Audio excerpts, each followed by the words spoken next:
I got that. You're recording? Yeah. He We're presses the live. record button, and I don't pay attention, and I'm like, oh shit, we're on. Kenan just put an entire sausage in his mouth from Yes, Doghouse, and I did not choke. So, ladies, So good, yeah. ladies, I'm not sure that's for the ladies. ladies and gentlemen, welcome to the None of Our Business podcast. Hey. We've got a dope host and a dope show and a dope Wait. guest. You said host, Yeah. not host. Yo, let me do one. There's more than one host here. You know us. I officially quit the None of Our Business podcast. No, real talk. We've got a great guest for you guys today. His name is STF, as far as everyone else is concerned, but I know him as Stefan. That's right. Way back in the day. And we got a treat for you because he is a talented musician. And you know, at the end of the show, we like to beatbox and shit. Yes, and I don't. So. But I'm going to beatbox at the end of the show, and I'm going to let Stefan just riff if he's into it. Yeah. I might Nice. beatbox a little bit. Nice. Switch it back and forth. Okay, You and know. then I'll freestyle or whatever. Okay. And then Kenan can Just hold the camera. sausage. Actually, yeah, you could hold the camera. Yeah, I will. And we can post that as the promo. Okay. We can. Sounds good. Cool. So So you're hailing from where? Ooh, hailing from these days, Yeah. Glendale, Hey. Los Angeles, Okay. I California. love it. But I'm Nice. coming from, I moved out from Arizona. Arizona. Really? That's right. Yeah, about like Hot. 13 years Hot ago. in Arizona Did you go to right like now. high school in Arizona? Yeah, I mean, I did most of my, I would say, my academics. Hey. Yeah, Although you went to Musicians Institute, though, I right? did. Yeah, right after high school, I moved out here and went to MI. What can you tell me about that? Because I wanted to go, but I never pulled the trigger on it. Man, honestly, if I could do it again, I would have gone when I was a little bit better, because it's the kind of school where, I mean, They you reward can, people who are already good. man. Well, the opportunities. Oh, There's a lot of stuff that comes through, a lot of auditions, a lot of referral service, and really and people that you meet that are like, a lot of people that work there are actively in the business. Yeah. So if you get there and you're a complete beginner, I mean, you'll learn stuff, but I would probably recommend going somewhere maybe like I don't know, a little bit more focused on the academics and the fundamentals and whatnot. Like you'll learn that stuff, but at least what I did the 2-year program. It was kind of a fast track. Okay. But a lot of the work that I have now, it all stems back to MI. People I met at MI. I was just going to say. People, yeah, the network that I made there and the friends that I made there. People should know, for context, you are a full-time musician. So you're not doing any part-time work anywhere? Not anymore. Not anymore. I was about 5 years ago. It's been about 5 years. I don't need any other kind of part-time Oh, job. so you're living off the money you're making as a musician? Yeah. You're actually getting paid. I mean, believe it or not. Yeah. That's a rarity in Los Yeah. Angeles. Like Yeah. a fucking unicorn. You getting came paid. to LA with a dream and look at your ass. I know. You're here with us on this Looking podcast. like Robin Thicke, Justin Timberlake, and You killing kind of it. sound a little bit like Robin Thicke. You got a little Robin I get Thicke in that. you. I get that. I mean, Yeah. I did listen to a lot of Robin Thicke. I feel like coming up, especially like Evolution of Robin Thicke, the early Robin that Thicke was stuff, my fucking album. I mean, like dude. he's still amazing and he still puts out some great stuff, but I feel like that album, Yeah. Evolution of Robin Thicke, and if you ask him, I'm sure he Yeah. agrees, is like the masterpiece. Well, maybe we might get somebody else who might agree with that too. Paula, can you come out here? Paula Patton. Keenan's like, yeah, I've been dating her. Shit. That would have been great if she mistaken you as her husband at the time. Like, oh, hey. Hey, I take. Oh, I please, met him. Please, Dude is like please. 6 foot something tall, big ass hands. I had him sign a copy of the Evolution of Robin Thicke for Mother's Day at the Are Grove. you serious? Like years Oh. ago. And- This is when you're a and security I guy. gave him a demo I made when I was like 15, dude. Hey, oh man. my God. He probably still has Shameless, it. but that's how you got to be, right? Dude. Shameless. So how vicious are you in the music industry? Like, are you just tossing out? Are you like tossing your music out in Venice Beach and all that stuff? Not anymore, man. I mean, I used to do the whole hustle, and you still got to hustle. Like I'm still relatively an unknown. I can't like act like, oh, I made it, and I'm too good for that stuff. I Listening personally to your have music, found. though, I would Yeah. never assume that because if you listen to his music on Spotify, I mean, I've always been a fan. That's right. I got to But like do your that. shit is like next level. Because now. I wanted Thank to you, hear bro. your original when we were at Perch. This was on Saturday. and Sunday. Keenan prides himself on knowing artists' original stuff. material. I don't want to Okay. hear cover stuff I appreciate unless that. it's Led Zeppelin, Black Sabbath, or Van Halen, Oh, yeah? things like that. I'll do the covers of those. Okay. But for hip hop and R&B, soul, funk, all that, blues and stuff like that. I really want to hear the You want to hear originals. the originals? Yeah, I appreciate You that, were man. saying, Thank though, you. sorry, you said the No, hustle. You still got to hustle. Hey, Well, we can cut. Fuck what we Keenan can- was saying. Yeah, fuck Keenan. No. Damn. No, Damn. man. I'm just saying, like, Fuck you, Philly. you guys go at it. Holy crap! Yeah, you can I love suck this. a This is It's great. like good cop, bad cop. It's more like know- bad cop and bad cop. And yeah, Batter. batter cop. Yeah. Hey. That's right. That's why my dick's out on the table, Oh, not yours. God. Is the He does have table your wieners on the dick? table. I do. Mhm. And it looks delicious. It's the worst brat. Let me nibble on this real quick. While Yeah. you Nibble, while you nibble, answer your nibble turn. while I answer your Well, he questions. perfects the technique. We're gonna go ahead and come back to the grind. All right, Philly. Okay. You guys are funny. It's You the guys are impossible sausage. You guys are funny, man. No, He's I was gonna just. leave. You're gonna leave you're gonna walk out. What were we talking about? The grind, the hustle. grind, yeah, you the still real got to hustle. grind and hustle. Like, even though you Yeah. made it to the level that you have. No, I mean, absolutely. Like I said, like I'm relatively an unknown, but I just find, right now the music industry is always changing so fast, Mm. and a lot of the old school kind of hustling techniques, you're going to be just wasting a lot of time, energy, and resources. the doing- mixtape out of the trunk kind of thing. Yeah, I mean, like Yeah. it can still it could still happen. Grassroots grassroots is still the most powerful method. I think. Sure. Like how do Word of I? mouth. Yeah, Right, word of mouth. right. How do I get into something? Usually, it's a buddy recommends it, or somebody Yes, that yeah, yeah. whose taste I trust recommends it. So Right, that's always going to be, right. I think, powerful. But you're talking about as like long as humans are Instagram, humans. Facebook, SoundCloud, YouTube. Like you're talking Yeah. about it needs to be Yeah. more digital hustling than Well, I feel like because that's definitely more digital, and I used to do a lot of the like get down on the streets with flyers and go to shows and do Okay. that thing. I mean, like those are fun. that can work. I feel like I would just, from my experience in the little over a decade that I've been in LA doing music, Damn. it feels like that's kind of something you want to do maybe in other markets, other cities, because LA, I'll say this, my friends say this, there's a lot of business, not a lot of music. Hey. Yeah. There's a lot of music business, not a lot of music in terms of like, on any given night, there's going to be a huge artist playing somewhere in LA. Facts. So why does somebody want to pay to come see you? Ooh, he's you're dropping knowledge. And he's bringing up our old stuff with Joe in the podcast. Him wanting to charge $30 for us doing live shows and stuff like yeah, that. Damn. Yeah, Yeah, Our, see, it's our other like- co-host isn't Yes. here today. He's in San Francisco. Okay. Yes. He, Okay. he builds stages. Like he's doing Outer Lands or whatever. Okay. Outside lands. Outside- Outer okay. lands? I don't Outer- know. Are you in the music industry, No, Philly? I don't go out. Do you know it? I just work all day. I have no life. This is my fun time. This is. But we had a QUIFEL QUA, That's not Um, a thing, but okay. Similar to wiffle ball. Yeah, so Keenan makes shit up sometimes, but you get what But he's saying. It's the French It works. wiffle ball. It works. Je ne sais quoi. QUIFEL QUA? QUIFEL QUA. He says that with a mouthful of sausage. Anyway, Doghouse should be we- paying us, man. We're promoting them. Well, I never said where it came from, Philly. well, I Just did. gave the. We even made a jingle for him. You did. Now you can get paid. You missed my, Yeah. but it was more about the back and forth a little bit.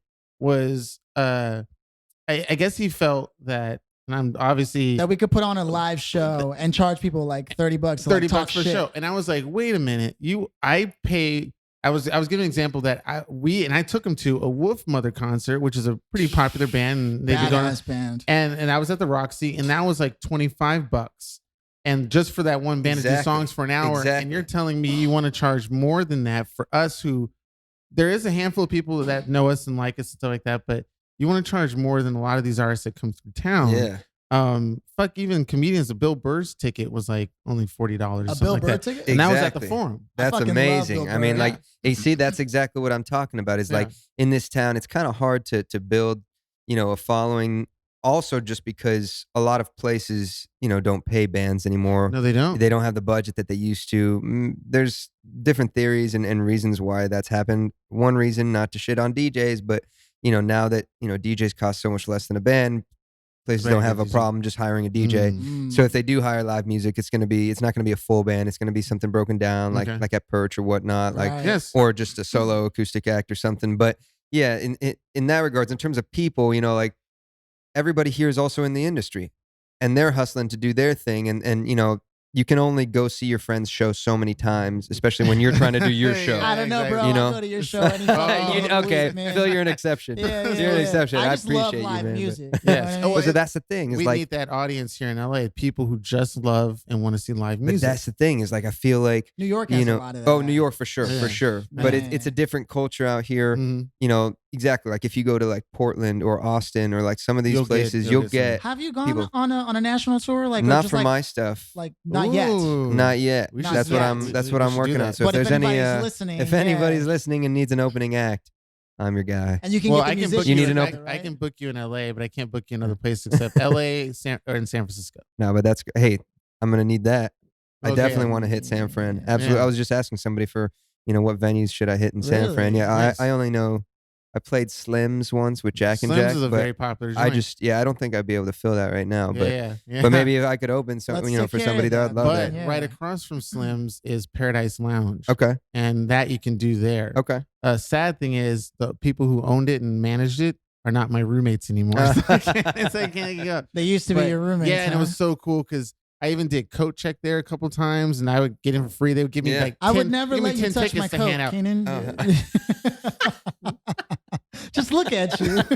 I wanted to have a comeback, but he like It was good. it was, It was good. all right. I caught him off guard. You got That's what it. it You is. got The it. thing about Joe though was that he was talking about the quality of Our our other group. co-host, yeah. Yeah, our other co-host. He was talking about the quality of our group was like really well and worth $30. But my rebuttal was that mean, I've seen artists. You got to and have acts that kind of confidence, bro.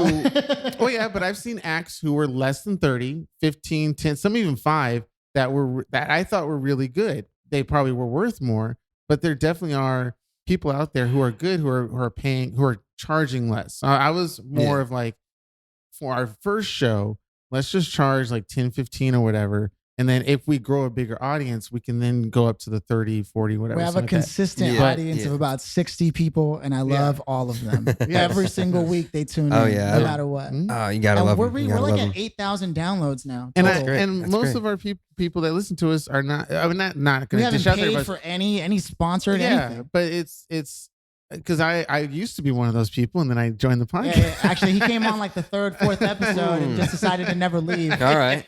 Pretty much. But You're see, stuck with them, huh? some of that's It's been a friend for like fucking 20 plus years though. So yeah.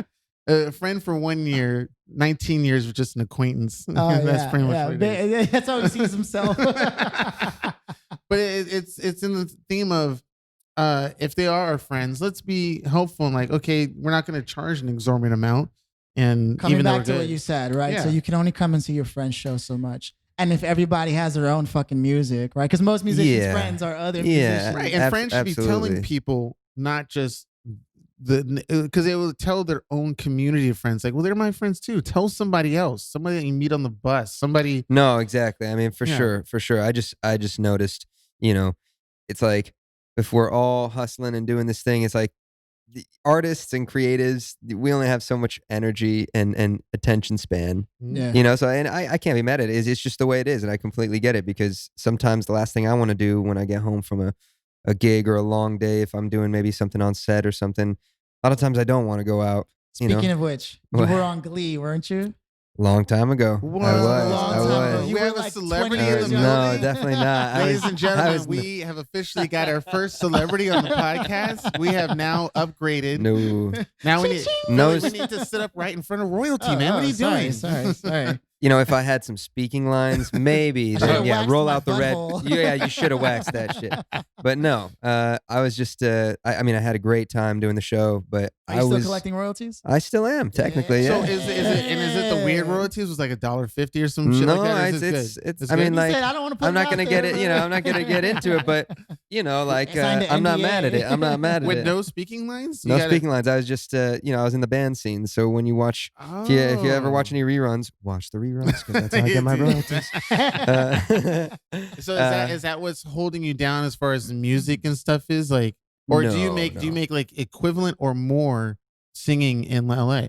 Definitely more, just because that, I mean, at the beginning, you know, like year after year, you know, the royalties kind of go down on that stuff, and that's with most, you know, royalties Intellectual for property, film and sure. TV Right. and stuff. But you know how it works is it's just a yearly distribution for that kind of stuff, and whereas, you know, the other months of the year, I'm usually doing whatever it is musically, whether it's session stuff or, you know, live gigs around town or corporate stuff. I'll even do some wedding stuff, like whatever it is Okay. through music. Mm. You know, I'm The still power of doing that music, grind. That's the yeah. thing. It's Okay. like, you know, because you guys were saying, oh, you know, you don't have a part-time job. That's great. Now, I still technically will consider a lot of my music gigs work. You know, they're jobs. It's not you Okay, doing yes, your yes, music. it's Your not music. your- Exactly. You know, like Yes. I'm working for somebody's event or something, and you know, my goal when I moved to LA was just live off of music, and you know, I've gotten to that. So that is a goal that I've hit, and I love doing it.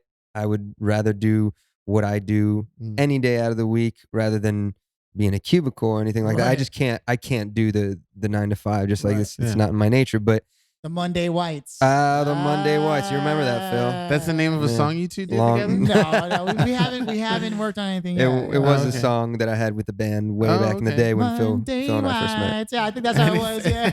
Man, your memory is incredible. I didn't even remember that. Dude, Yeah, he'll recite a whole book of Plato and shit like that. Bro. Like it's crazy. Yeah. That noggin. Yeah, it's a big ass head, dude. You've heard the big head theory, right? All the I have, greats I have have. big heads. That's what I heard. That's what I heard. Mine's growing. and they give big heads too. Yeah. I've got two. Wait, what? Just waiting for him to get that. I was like, yep.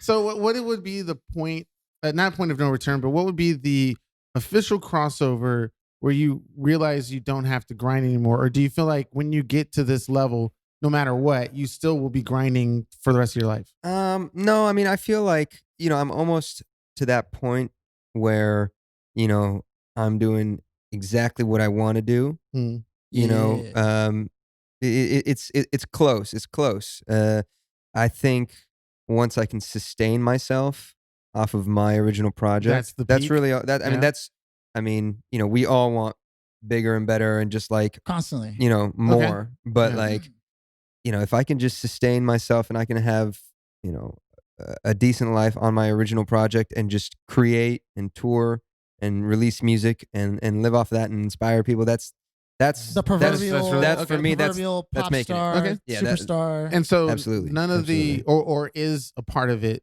you know, the award shows, the Grammys. I would love. the- I mean, I would love to all that. like spread my music, you know, to the whole world and have Mhm. sold out world tours and you can all dance that too. stuff. Like you're not just like a singer Oh, instrumentalist. shit. I know you. I've Okay. seen you move. I can move when I want I to see you do move. some When shit I back want to then when you brought move. the megaphone like out on the microphone. You do some quick like upper rock shit. You know, yeah, I grew up as a b-boy when I was Oh, little. I okay. did a lot of breakdancing, and All right. I could still probably bust out a windmill and a flare, and Oh, shit. not actually Some not a technical flare, a terms he's swipe. dropping. Okay. I could never do the flare, but I could do swipes. I could still do swipes. Okay. You know, little yeah, exactly. We'll a get little you coffee some grinder. cardboard, you know, we'll lay it out in the That's what on I the used to street. do. I used to get the linoleum. Oh yeah. Yeah. I used to bring that to like school dances. Yeah? I would walk into the school dance with a Damn. linoleum on my shoulders, lay it down on the floor. You look young. Are Yeah. you old as shit like me? Like, how Where's do you this- do this? I'm 89. Are you 89? No, you're. Oh, I'm somewhere. I was born sometime, but you know, He we'll said, "I'm talk not about gonna that give some away other my time. age." No, I like okay, the okay, mystery. The Hollywood thing, right? The Hollywood Okay, thing. I like okay, the okay. mystery. You know what? Yeah. Though, speaking of which, Okay. I've seen I saw your video for Lookalike, dude. Yes, sir. And like that had to have a fucking budget, man. Bro, that was. I But mean, did that come out of your pocket or did you have an investor? No, everything I've done is out of my pocket. Holy It's completely out of my shit. pocket. And so You're this is about like it. some like movie. What's his name? The famous director for music videos, for hip hop music videos. No, I think his name was Duncan or no. Oh, okay. No, I You don't know know. what? I don't know directors, Dude, man. Don't look at me. Not Johnson. Not John Singleton No, that's it. from Fast and the Furious, right? Yeah, he's doing that. But I mean, like, there's a famous hip hop director. What, Music- What I can with what I have. Google it, Keenan. I by would the way. like to. Yeah, look it up. Act like you didn't have technology. All right. Well, you two are like high in the industry. I thought you would. I'm not in any No, industry, no. dude. I'm fucking. I'm trying to keep up with the kids. Hey. Oh, you got there's kids? No, Oh. no. Definitely not. Okay. Oh, you know something interesting, man. Okay, so you're not only a talent, like an artist, whatever, but you also happen to be generally like you're a good looking guy. Like, so girls, how do girls fit into this picture, man? Like, do you find that it's harder as somebody who's like constantly traveling and gigging? Do they to drop have a their relationship? panties? Do they throw their panties at you on stage? And You you get know a couple- you can't Man. omit names. Couple Don't worry, bras you in know your eye? what I mean? I mean, like I said, I haven't been touring with my project much yet. Yeah. I tour with this duo named Dude, Jack and Jack. You play that Maxwell, I know the And, panties uh, start melting, man. I mean, shit, at Perch, I almost threw my underwear at you at Perch. Which Yeah. probably would have been bad. I'm glad you didn't do that. If you did and Phil didn't get it on video, I would have been mad. Right on the head. It's Yeah. like flop. Oh god, That would have been a Keaton, I moment. don't ever want anything from you to plop on my head. No plopping. No Oh my flopping. god. That's gonna be the name of this episode. no- No, no- plopping. No plopping. I like that. Oh god. Okay. No, I'm yeah. Okay. Don't if you want to skip the question? No, you it's can, you know, but- it's the thing is It's a stereotype, right? Well, As it's a- relative though, see, Oh. because like you know, I appreciate the Yeah, the yeah. compliment, Philly boy, but oh, of course. you know, it's relative, and I feel like you know, right now I'm not even Like, that concentrated on that idea. yeah, I mean like You're too busy. I mean I'm I That's what have we to all be tell I have to be ourselves, that by the I way. mean I know we all tell ourselves that, but no, just like since I started, you know, Steph or yeah, for any clarification, STF, you It's could your artist name. yeah, As well in, like, it's Stefan, or? it's just Steph Okay. because Oh, if you it's pronounce Steph. the F, Yeah, STF. you don't need the E. Hey. Mind blow, maybe? Wait a minute. Steph. If Look you at Keaton trying Pronounce to the process this. ST and then just pronounce the F. You don't need the E. Because you know his name is Stefan, right? But if you go Steph, F. Uh-huh. if you omit the E, it's STF. So it's actually pronounced Steph. You start pronouncing it, and then I you don't- have you have the letter F. Keaton Right, is you having got a it? hard But time. what's the I don't need the E part? Well, that's Is just that the like a creativity. sexual Well, it's thing? like, you know, Oh. when somebody like, I don't what? know. I don't know. No, because Yo, at the take off that beginning, E for me. Because if you take off if you just put the S and the X, you don't need the E. Yeah. I yeah, thought it same was- I thing, thought it was- I thought it same was thing. something like Phil, that. you're quick, Sex. He is very quick. It's the same thing with Hey, Steph. that's not He's- true. Don't tell that to the All ladies. the ladies say that. I'm very quick. Oh, the name of the director I was thinking of is Spike Jones Oh, Spike Jones, and yeah, Hype yeah, yeah. Williams. Hype Okay. Williams. Yeah, you said Williams. Yeah, You said yeah. Williams, Phil. So that's what I was thinking. Yeah. Of. Way to bring it all back. But there is a stereotype of great singers who play the guitar, the front man. A lot of the ladies are all about I that. started all of those legends. Right? Oh, man. and I some- can't even play guitar. And he'll get some dudes too. Yeah. Hey, Yeah. you know, it happens. He get Philly You get takes the right all beer? kinds. The right beer. How many drinks? The Philly? Greeks, Three? you know, Three? go back to the Greeks, man. Are you a 4-drink dude? A 4-drink dude? Is that I'm a zero drink. You know I don't drink, man. He used to though. Yeah. For real? Back in the Well, day. yeah. Well, Used to yeah, put him it's down? not about me, but the other co-host, he's my cousin, right? And I look just like him. So By the Okay. way, fuck Joe. Fuck him. fuck him in his And busy his- ass. Yes, he's out there living up in San Francisco. I want you He guys can to meet, suck man. a fat dick, and we love him. Whoa. Is it gonna be yours? Hey, Hey, you never know. You guys are crazy. No, yeah. So I was using his ID when I was like 14, All right. and he's like 21 at that time, and so because he's that much older than me, and so like by the time I was 17, dude, I'd already gone to like every club, every bar. I just like I need to focus on school, man. Wait, you know this is going on the air. Oh yeah. All right. Well, Yeah. it's not illegal. Nobody- Well, it is illegal. But Can I get in trouble for that? It depends because the statute No. of limitations is I think 7 years. The California state law, not to Mhm. be confused with federal CA, which is an actual entirely different legal entity. But your thing might transfer has- over to federal. No, because anything from the past you can't be held legally liable for in California if it's something like that. Like if you know it's a crime that clearly happened, like you know it's like with what's his name, Epstein and shit like that. It's Yeah. different. But if it's like something like that, that's like nobody can hold you for a fucking parking ticket that never happened, kind of thing. It's Right, no, they right, take right. it- There's no there's- actual yeah. proof of you going to the club. Unless you Exactly. say it and admitted it on record that you did No, do it. because I plead the fifth. after. Besides, there's no face recognition to this shit. We post ourselves on fucking Instagram. I'm gonna leave that in there and be the biggest outlaw. Actually, according to my 23andMe, I'm genetically related to Jesse James, the outlaw. Bro. That's fucking crazy. That's pretty cool. Somewhere on my mom's side of the family, that's like Fuck Jesse James. But Jesse James was like, I think he was all about the South, dude, and that's what Bruh. scared me. Yes. Why is it scary? We all know you're racist as Ah. fuck. You know, my brown skin. it's man. funny because supposedly, the tale that's been passed down on my dad's side is that somewhere in my family, I think it's my great grandpa, Yeah. supposedly caught Jesse James. Oh, he was the outlaw? It had him in Not jail outlaw. for like a day. Lawman. No. Supposedly. Okay. We're sworn enemies. No I wonder know, we met in this man. Holy lifetime, crap. man. Yeah, That's and wild. you're Italian, right? Like all the way, or what? What do you? Half. I mean, I'm mostly Italian. That you know because of. You didn't take I didn't take the 23andMe. test. I didn't. Right. I exactly. Yeah. I could be. What did we say before? Black. Yeah. He wasn't gonna say it. I'll let the black guy tell me I could be black. Yeah, street cred. Makes me feel better. For me, that's not street cred at all. I'm as white as it gets. If nobody ever saw your face and just heard, you'd be like the Chappelle Show. Kick there. What, Harry? You'll get your street cred. Yeah, I haven't taken the test. So I haven't your taken the test. ancestors caught my ancestors. Supposedly. Keenan just spit out his whole fucking club Yeah. soda. Through the nose? They come out the nose? Through the ass. My ass. This is what it's like on the None of Our Business podcast. Nothing Oh but my fun God. and laugh and all that's that. silly. Fun, Oh laughter, my God. laughter all around. Yes, yay to laughter. Happy Sunday. Salud. Sunday fun day. We can't reach. I can't reach. I say what to We got a big And table. you have the longest arms, Keenan. Just goes to show size doesn't matter.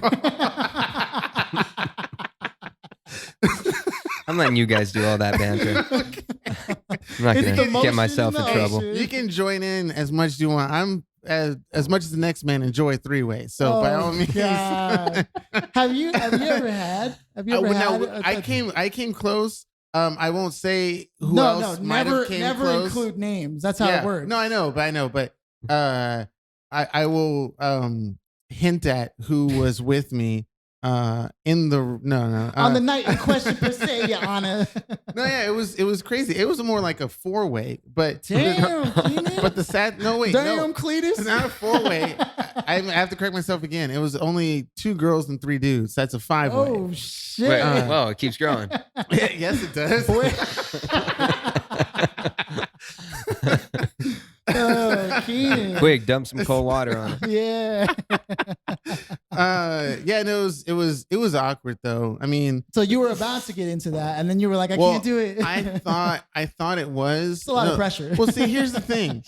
I think I can totally do it because there's no cameras around. The only thing I'm worried about is somebody busting out their teddy bear on a counter with a little zoom lens on its belly and button. uploading it to X videos. Or something like that. Because, I mean, for dudes, we're always suspected of being the pervs, the creepy, and stuff like that. You No don't want one anyone questions a seeing your woman action. to do any weird shit, even though women tend to do a lot of I've weird come shit. across weird from all sides of the Right, fucking, you've got yeah. pegged many times, so it's just like the style of the way it all went down. Keenan, this has was- nothing to do with the question. Did you do it or did you not? You know what? Suck my fat. Well, dick. I don't know if it's possible, Keenan. We're gonna have to try. Oh God, Steph, rock star extraordinaire. Have Yes. you ever had any anything that's a little? I mean, yeah, it's cool. I find that it's actually pretty rare that people actually do get into that. As an artist, for No, just in general. because you're like, not- famous. Not He's a everybody- famous musician. Not everybody is actually Not a had- famous musician, Yeah, but yeah. you Yes. know, You were on Glee, and If we you have were- anything to do with it, you will be. yeah. maybe You one get day, invited to all maybe the one backstage day. parties We'll and make shit. you famous. all the orgies. And it's just Keenan in one room. Like, where's everybody at? That's an orgy. I'm like, butt ass naked, what's just that, waiting for Rodney shit. Dangerfield? The girl told me to come over. Nobody saw him. I went over. Nobody was home. Yeah. So what does it come close? Like, 3 girls come up to you and go like, hey, come back to our place or something like that. Hey, you know what? I will. You don't have to I will answer that. 90% Yeah, plead the fifth, like my Okay. boy Phil here. Oh, that's right. Yeah. But I will 'Cause you say did some that Disney stuff. I've been in situations where girls will be freaking aggressive, like Yeah. real aggressive. It's really strange, and I'm Not I'm into like it? a big I'm saying I'm not like a big famous musician or anything, but even just when you're like on stage or you're leading a band or something Couple like of that. drinks in, and That's they're what I'm like, saying. "That's It's- right, no, Stephanie." It is stereotype, true. right? It is So true. that- Like there's something about, you know, I don't know, Shredding on a guitar. something that happens to certain, and not just girls, dudes, like anybody, Yeah, when they, I don't know, they the star power. they take a mental trip, and I don't know, they just start acting completely different, and I've had that after shows where like all of a sudden like girls, even guys, whatever, I take it as a compliment. Hey, I get it. I appreciate it. Same here, yeah. But they come up and they're super forward, like they never were before. Like absolutely, something now, changes. Is that a very is that like an upsetting thing? I mean, or is it just, No, just whatever? Like, oh, you never even looked at me that way. Now you're trying to grab my dick. Like, what the fuck? Why would you complain? No, I mean, I have to say, like, you know, there's been times in the past where, you know, maybe I had a crush on somebody or something, and you know, they didn't know what I do, and I'm not one to like just try to like boast or like throw anything that I do in You're anybody's not like face. me, right? Okay, Yeah. You know, maybe they'll come across, you know, like after a minute, they'll come across my music, and you know, All maybe of a they'll like it, sudden, maybe they won't, but like I've had it where like all of a sudden, oh, they start acting different because right. they see what I it's do, gotta and be it's the just worst like, feeling, huh? I mean, That's part what I'm of me asking, is yeah, like, is part of me is like, oh, you're kind of paying attention to me now, but Right. then the other side's like, What the fuck? you're a shit. Yeah. Is that what You're- lookalike what is the hell? about? Nah. All of Yeah. a sudden, I'm this fucking because I like that song, man. I love that song. I like love the that idea song. of like this girl and you are no longer together, and obviously maybe it was even her choice, but now she's like looking at you and you're doing good, but you look at her and she got with someone that's like a whack version of you, Diet Coke version of you. Right. You know, aspartame and all. Yeah, dude. You know, And you're just like, yeah, he's cool, but you know his shit's whack. he's not the OG. No, is what exactly. the theme Okay. was. You know, Exactly. And no, I mean, dude. So, but that being the case, never ever had like a party, huh? Like 3, 4. So it goes. I have to say, I have not had the party. Right. Yeah, I've not had Okay. the So, party. ladies, if you're listening, He wants the party. Keenan's gonna set it all up. He's gonna be the one with the fucking teddy bear, the camera. I am the teddy bear. I'm just Oh, like, God. No, so it goes. The girls go after what is it? The singer first, then the lead guitarist. Sometimes then it's the drummers, bassist. It's the man. drummers, Sometimes man. it's drummers. Look out Okay. for the drummers. They're the fucking ones that get all the ladies. Sometimes, yeah, the drummers get it first. Oh, okay. Yeah. The Damn. guitarist, haven't you ever seen those memes? Like it shows like the drummer has all the girls, and it's like the guitarist, you know, he's got like 2 or 3. The bassist Right, has like right. The one. bassist has one, yeah. And it's like, yeah. That's which is crazy because the right bass player can turn the entire show around, man. Oh yeah. Okay. for Well, sure, for sure. as musicians, what is it that sets the tone? I always thought it was the Nah. drummer that sets everything, Oh, it's important. They're all important. the beat and all that Well, stuff. the drummer, we call him the bus driver because he has Okay. to keep going no Okay. matter what. Like Okay. he has to hold us together. Like if the drummer messes up, you hear Everything's it. You hear it right away. You know, okay. like the other guys have a little bit of liberty. You know, Yeah. we can flub or mess up here and there, and you don't feel it as much. You know, the drummer's a Oh. presence. You feel that. Like if he drops the backbeat, you know, Yeah. or just like Hardest working he's people out in of time or showbiz. something. Wow. Yeah, it's like the drummer has the hardest job. I think. You know, he's using his whole Wow, body, Okay. and he's getting For like a lot 40 of time. minutes straight, Yeah, dude. Just- yeah. And he's getting a lot of times the least recognition. So I you know, I appreciate Yeah, drummers. I okay. was a You want to drummer. give any shout outs to any drummers that you? Hell yeah. Hell yeah. I have a lot of drummer friends. He's like, I don't even want to. Where do I begin? Roberto, Gianluca, Fabrizio, Okay. The guys. Till. Ragazzi. Oof. Man, I got so many drummer friends, and there's a lot out there that I know I'm not, you know, shouting out right Yeah, now. I get feel it. I bad, get it. but I tried to holy write a book. crap. And I started doing the special thanks to, and I was like, fuck. I bet By you I the was end of nowhere it- near that. Yeah, Special no, thanks yeah. was. And at the end, I was like, and I know there's someone I'm forgetting. Someone who likes sausages. Someone who I will not name. Voldemort. Jeez. Wasn't even you, Keenan. No, it wasn't. Did you ever play like Rock Band or Guitar Hero or Yeah. anything like that? I Did mean, that help or not help, or was it fun? Or your timing has to be good, okay, and your Okay. coordination. Like, I mean, the concept is there. You know, Okay. it's not actually like actual playing, but it's still, you still have to be rhythmic I and fucking hate the Okay. F chord, You know? dude. It's so hard to play. And I didn't get my strings treated So Okay. like as I'm like learning open strings and Yeah. like basic shit. But then when I had to do the bar chord, I don't use a capo, right? Yeah. Because I want to like learn the bar chord, but I didn't get my guitar taken care of, and so like it's really hard to fucking press You got to get the down, action, man. Lord. Yeah, But dude. do you have the whole callus-y finger stuff? I mean, I feel like Uses I just lotion. have permanent, extra moisturizer, shea butter, Is that what? jojoba is that- oil. Keenan doesn't know about that yet, man. He doesn't What? know about the cocoa butter yet. My people invented cocoa butter. What the fuck are you talking about? He's like, hey, I'm not getting into this. Look here, Keenan. We dip our whole bodies in cocoa butter. Cocoa Oh butter. jeez. Yeah, callus. No, my Callus, calluses yeah. are my fingers permanently don't feel anything anymore. Damn. Whoa. Like my fingertips, I think the nerves are dead, the nerve endings, just because I don't really have crazy calluses anymore. Like they You feel don't need pretty them anymore, smooth, yeah. Okay. but they just kind of like naturally harden, kind of maybe like a Wouldn't that be- camel's hoof. You could That probably would be stab callus. someone with your fingers, man. Damn. Wait, what? Camel's hoof. That's a new thing That's now. that's I'm that's. gonna start. I using know that. where you're going. I know. I'm gonna start. And using I it. knew that you'd want to go there, so I gave you a little That's treat yeah, there. Thank you. Thank you. I knew that'd perk up your ear. Teamwork. Camel hoof. I was like, Not- okay. Not The other toe. thing. Not toe. Although camel toes are Has someone amazing. made a song That's the about best. camel toe yet? They should be. I'm sure there are. I Yeah. got the camel toe, the camel Wait, why toe. would you have the camel toe? Wait, what? That You're sounded the like moose maybe knuckle. like a Gwen Stefani Yeah, follow yeah. up to. What's the guy version of camel toe? What's it called? Moose knuckle. Really? Yeah. It's called a moose Why knuckle. didn't I know that? A moose knuckle. Oh, Thank God we shit. don't have video. Pretty much. Too crazy for TV, man. Yeah. Shit. Oh man. Well, let's Now I was just gonna- bask in the glory of this moment. No, I had a question during that whole thing, and we just done a whole laughter. Now we'll have to move on to the next thing. So aliens. Oh no, god. no. He asked everyone he knows about aliens, dude. No, I mean, I love aliens. I Yeah. could talk about science and aliens and Well, you know, we can, all that let's stuff. go on the science part. I'm just joking about the aliens because I promised Joe, who's not here, yeah. that I We've wasn't been, going to talk we've about been it. bagging on him about that. Yeah, right? All right, I all was- right. I'm we not going took to talk the about you know the guy with the crazy hair and like aliens from, yeah, dude. from They replaced his history. face with Keenan's face the other Joe day on a did. Don't say meme. they. We all know who the person is. It's not the government. Fucking Joe, little punk ass bitch. Anyway, but we can talk about science. You mentioned sciences, so astronomy, stuff like that, and biochemistry, all that. I mean, I was terrible at chemistry, but I Yeah? loved biology. I loved okay. just like aerospace. Now that's what I tell the ladies, bro. I was terrible at Biology. chemistry, but I I love love biology. biology. Hey, I know that song. Is that a song, Keenan? Yes. Take it Yes. easy, Keenan. Uh, Take it easy, Yeah, Keenan. Sam Cooke. Is that it? I don't know Yeah, I much mean, about chemistry. I don't know yeah. much about biology, Oh, but I don't know much about That's psychology. Yes, Sam yes, Cooke. okay, yeah, Sam okay. Cooke. Yeah.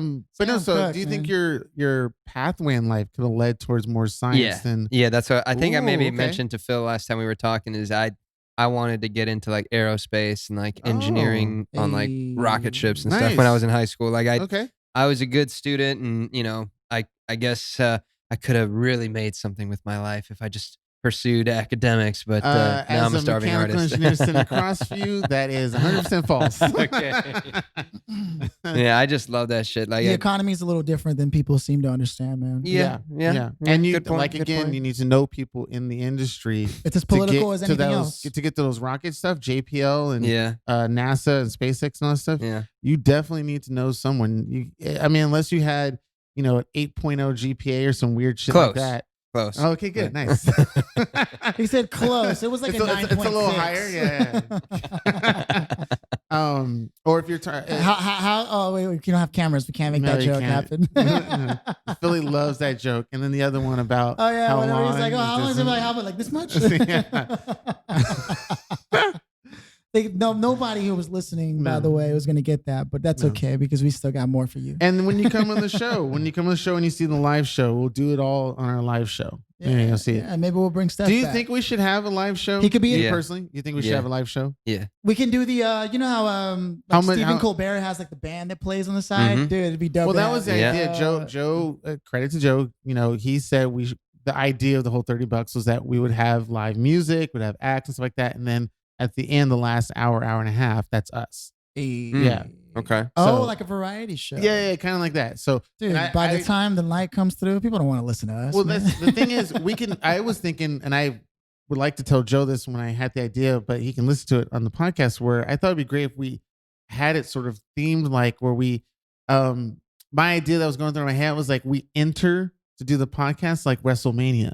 So we make it still kind of like each one gets Stone interviewed, Cold and we're Stunner. like, we're talking Diamond shit. Dallas Page, But NWO. yeah, I don't know. It could be fun. It could be something where Wolfpack. when it gets to us, it's Oh my God. it's entertaining. I mean, it's already Brother. entertaining. Yeah. Yeah. Go for it, Phil. I don't know. Go the into it. rest of the You're going fucking- into character. Or Ric Flair. He fucking, was. woo, dude, Yeah. that was my dude. Ric Flair, dude. And Gold he's still dust. relevant, man. No. When I was a kid, it was all about the Ultimate Warrior with the fucking all the colors. You were painted. not Okay. that old, Dude, to be like when I was a Ultimate- kid. Ultimate. That's some Ultimate 80s shit. Warrior was my fucking That's jam. 80s, early I, 90s. I was Ultimate Warrior for like Halloween, like 6 years straight, dude. You are? Yeah. Okay. That was my. I loved wrestling, dude. And then The Rock, when The Rock came through, that's Nah, why when I look dude, at The he- Rock now, I'm like, look at this fucking He fucking beast. killed it. I mean, Yeah. in Stone Cold's interview, when he's asked about, who handles that stage the best, he says The Rock on his vocals and getting the crowd Yeah. to pretty much do whatever he wants. I mean, Yeah. It the was millions ridiculous. and the millions of The Rock fans. And the crowd would just, that's the best part is when the crowd would join, and he knew it. He would Yeah. pause. Yeah. The crowd would just chant the whole fucking Yeah. thing. Oh yeah. Yeah. And then he'll go in, and then he can lose and we would still be Yeah. entertaining. Yeah. But fuck 100%. The Rock because he wasn't at WrestleMania 21 at the Staples Center when I was there, so he can kiss my black ass. Okay. Sound a little bitter about that. I was. I don't think he made any promises to you, man. But he was in LA. He was like in the stadium in like the private booths, whatever, because he was working on a film. He was doing a film at the time. So I mean, he couldn't probably be a had part of the show. something contractual, Yeah. like couldn't Yeah. risk. Speaking of which, you said injury. you were trying to get into acting, weren't you, for a while? Yeah, I You got like an Edward Norton thing But going you on. did. You did. I'm you did kinda- act. thank You you. were in Glee. I mean, that's. I mean, it wasn't. It was. I've done a lot of like music stuff on camera. no, like dialogue. I was speeches. starting to get into that, and I booked a couple small commercials a couple years ago, just like getting my feet wet. I think being on Glee definitely, that's when the bug Pushed bit. it forward, Okay. yeah. Yeah, that's when Well, I it's was good like, money. ooh. Commercials, man. Oh, for sure. But I mean, it's not. I mean, ideally, I would want to do. Movies. I would want to be in film and TV for sure, like original stories and feature films and things Just like make that. our own shit, man. Let me I know. mean, I mean, we this just day need, and just age. need writers. Oh no, I you would just love need that. yourselves. This day and age, this laptop I'm pointing at, that's your movie production studio now. Yeah. You don't Yeah. need you don't I need got the really you don't need camera. Hollywood. You You, know what I need mean? the internet and a fucking computer or your fucking telephone. You need writers. Well, yeah, I mean, Fuck you, Philly. you can I'm you, trying you can to- get you can get your ideas out for sure. Yeah. I mean, can you make a feature film with just your laptop? I don't know how to do that. Yeah, I But- can. Yeah, okay. All right, let's do it. So can I. But the thing is also Need extras though. you well your feature film. Imagine fucking Blair Witch. Mhm. That was like $2,000, but that camera and the three friends and the way they filmed it in the woods nowadays can be done on your cell phone. Absolutely. Easily, black Okay. and white. You just touched on something And that you I've been don't wanting to need talk real about. writers. I mean, you need writers to touch up your dialogue and stuff. Yeah. But if it's supposed to be something on that themed of a horror, you can probably have it a whole silent film thing, and it's like a crazy can film noir. Yeah, horror thing. depends what it is. I mean, like Yes. Paranormal Activity. The lead from that, he went to school with me at MI. He was in class Oh, with no me, shit. and then the next thing I know, we graduate, and then like a year later, he's got this huge movie, Paranormal Activity, that Mhm. costs nothing to make Yes. relatively, Yes. and it blew up. And I mean, Mm-hmm. you can, depending on what you want to make, you could How totally, you make it? Well, Yeah, that's, yeah. that's because I'm saying a lot of these people that are making it, these Twitch people, Yeah. these Fortnite players and stuff like that, like yeah, totally of a different genre that doesn't need a the Hollywood economy studio is different. to yeah, get yeah. that way. Like I say, you just need the internet and a phone or something that records stuff, and you can make a feature film. For Not sure, for something that's sure. like Warner Brothers shit, but it's a No, film for sure. film. You can get your content out now, but that's the thing is, I'm not gonna really go super deep into this, but something to think about is there's so much stuff out now. Yes, a Oh, yeah. lot. You It's know, saturated. it's just such a strange time right now because, everybody can publish themselves, Mhm. and there's pros and cons to that whole thing. Yes. You know, So that's all I'm gonna say about that. I have my own ideas about it, but that's just something Hey, to you think want to go, about. bro? You want You to want to go? No. And You to know? both of your points that you were bringing up, I feel that it's ironic that a lot of our contemporaries, if you will, whoever that may be, whether it's your friends or an actual celebrity, for the most part, a lot of the content that's being made today is distributed to the same age group. But you forget that the reason why MTV succeeded in the way that it did was because they were marketing to a younger demographic, and that's always been the case. Yeah. For clothing and for just shopping in general, it's always been marketed to women because they're a bigger market. Even when you're talking about, even though there's like a rise in manscaping and all that shit, like I've seen those advertisements. I was like, what is this? Yeah. it's still not a viable market in the same sense of like marketing to women. But Sure. the same goes with creating content, which is why platforms like TikTok exist. Right. Because Yeah. you've got anywhere from 9 to 16-year-olds who are looking for identity. Yeah. And if you can provide that and do it in a way that's like full of integrity, you won't Yeah. feel bad about the fact that you're reaching out to these, because they are the ones who are going to grow. Remember, we grew up with our people. The Yeah, brands we see yeah, today, we yeah. grew up with them. Right. Mhm. Right. And that's going to be how it's going to happen so long as entertainment is part of an economy. Yeah, yeah. And so it's important that we understand that like that's who we should be marketing to. But if you see what most people are, like most people in my group, we're all just marketing to ourselves, Yeah, to each right. other. That's what the Right. podcast. We don't market to kids. I don't think we should market to No, kids. well, that's different. That's different. But I mean, like if you're writing songs and shit like Yeah. that, like you can start there. Why do you think Christina Aguilera for the longest time could have been like, whoa, whoa, whoa, all that shit, but they asked her to hold back and to make it more conversational so that it could appeal more to kids who can't do that shit, who are still learning. And then later she got a chance to let it shine. The same goes with Jamie Foxx used to throw parties together at his house. He still does. Right. And he used to invite a Which bunch we of gotta artists. go, by the way. Yeah. He used to invite, of course. So let me call Jamie up.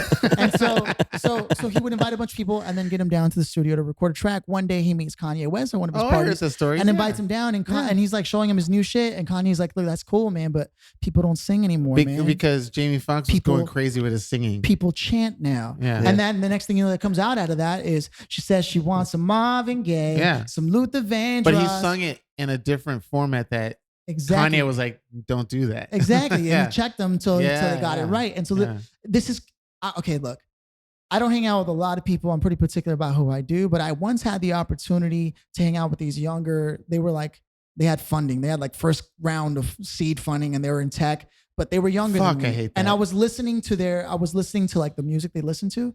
And you know, they're visionaries and they can tell what's going to hit next. And the guy was like, I'm telling you, dude. It's like, I'm totally telling you, dude.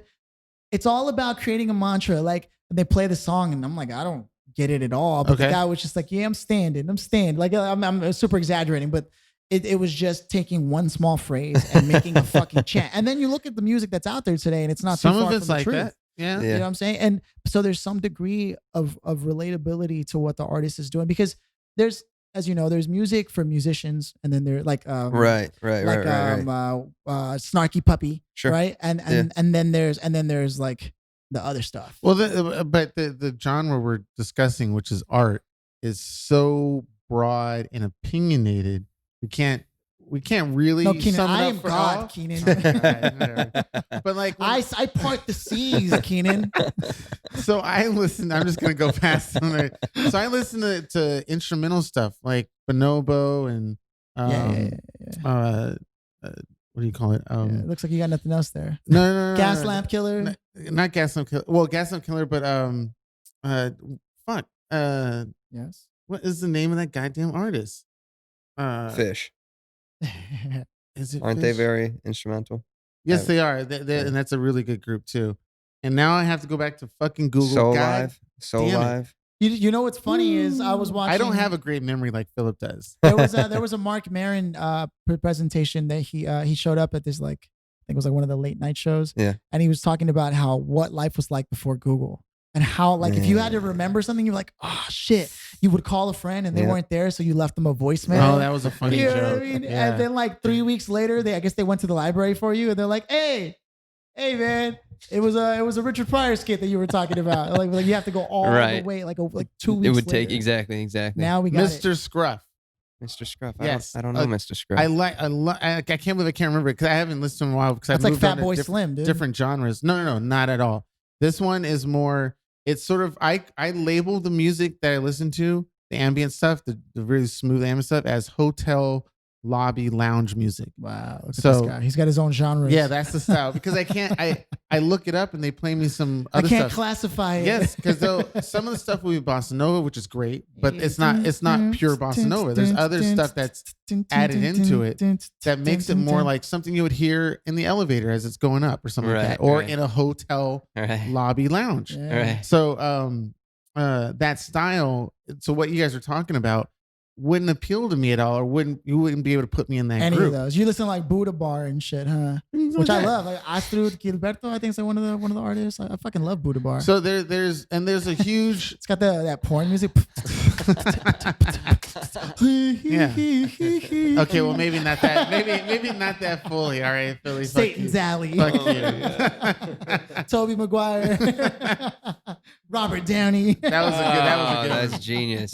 Tropic Thunder. Tropic Thunder. That was Booty genius. Sweat. So far, that's my most recent best comedy of all time. Like movie, like it obviously historically wouldn't pass like Blazing Saddles or something like that. Playing the other dude. Yes, Everyone gave Robert Downey Jr. the pass, bro. everybody. Yeah.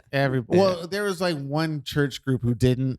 That was on the news and stuff like that. But I was like, whatever. Dude, he like who else could have pulled some shit I don't like think that I don't off? think anybody could. And he didn't break character till I saw the The DVD commentary. He didn't. He started it off and then he was like, and just like I promised, He didn't. I'm about to break DVD commentary. And they also did they did a side movie too. So it was him, Tug Speedman, no. and it was the director, and they did a side B-roll full film of them in the hotel and stuff like that, and going around on set. It was hilarious. That's incredible. Pretty hilarious. Yeah. Damn. And he played that role through that too. Why doesn't Netflix have like a fucking special features section for stuff, man? Like it's just this. It's shit. Yeah. Like I would pay more to have that. Yeah. What do you mean, like that? Because now you have to buy the DVD. When was the last time you bought a DVD? Yeah, been a nobody's while. gonna answer that 'cause It's been a minute. I knew I was old the day I was still downloading and asked somebody about that. And then they were like, you download? They were like, it's all streaming now, dude. And I was like, well, fuck. And I'm not even old. But if you don't Yeah. have the internet, you definitely have to Redbox it like I did. Yeah. Do you use Redbox or? Every now and then I've Yeah. used Redbox. Yeah. Yeah. A couple times. Yeah. Yeah. What was the last movie you saw, man? Last movie I saw. Man. I Has know. it been a while It, since it you've been was home? For a while. it was good. I'll just tell you that it was good. Okay. Oh, I saw Green Book. Green Book. Oh, What a movie. Okay. I was Yeah. just so impressed by Vigo's Italian. Yeah. Oh. Because he actually was Viggo really Mortensen? good. Good? Yeah. Yeah. Now, I was so impressed. Where's he from? Is he London? He's Europe? Danish, Danish? American, I Okay. think. Yeah, Okay. he's American, but he's of Danish descent. But he obviously studied and was coached very well because he plays kind of like a New York kind of Guido Italiano. I say that it's a very You know that's a what's crazy? very No. bad slur, but like I'm Italian, so screw you guys. But no, like I mean I was just so Oh, impressed. shit. What about the Italian of like stereotypical stuff like The Sopranos or Goodfellas? Or, Yeah, I mean is that's all. is That's that- all is it New York good? Italian, That's and, New and York like Italian? it's Okay. it's different from the way I grew up. I grew up, like In Italy? actually in Italy No shit. for a lot of Sicilian my or life. what? Well, my grandpa's Sicilian, and I've been to Damn. Sicily, and it's like and I have some Sicilian friends. Like they have a certain dialect, and I was just so impressed by Vigo's not only his New York accent. He's from the Bronx, I think, in the movie, and he really put on a great New York accent, but he also goes into Italian dialect at times Okay. and speaks Italian, and it The was dialect really good. that would really show he knows his stuff. It was really Yeah. good. I was so Wow. impressed. I was like, holy crap, he's actually hitting it. Okay.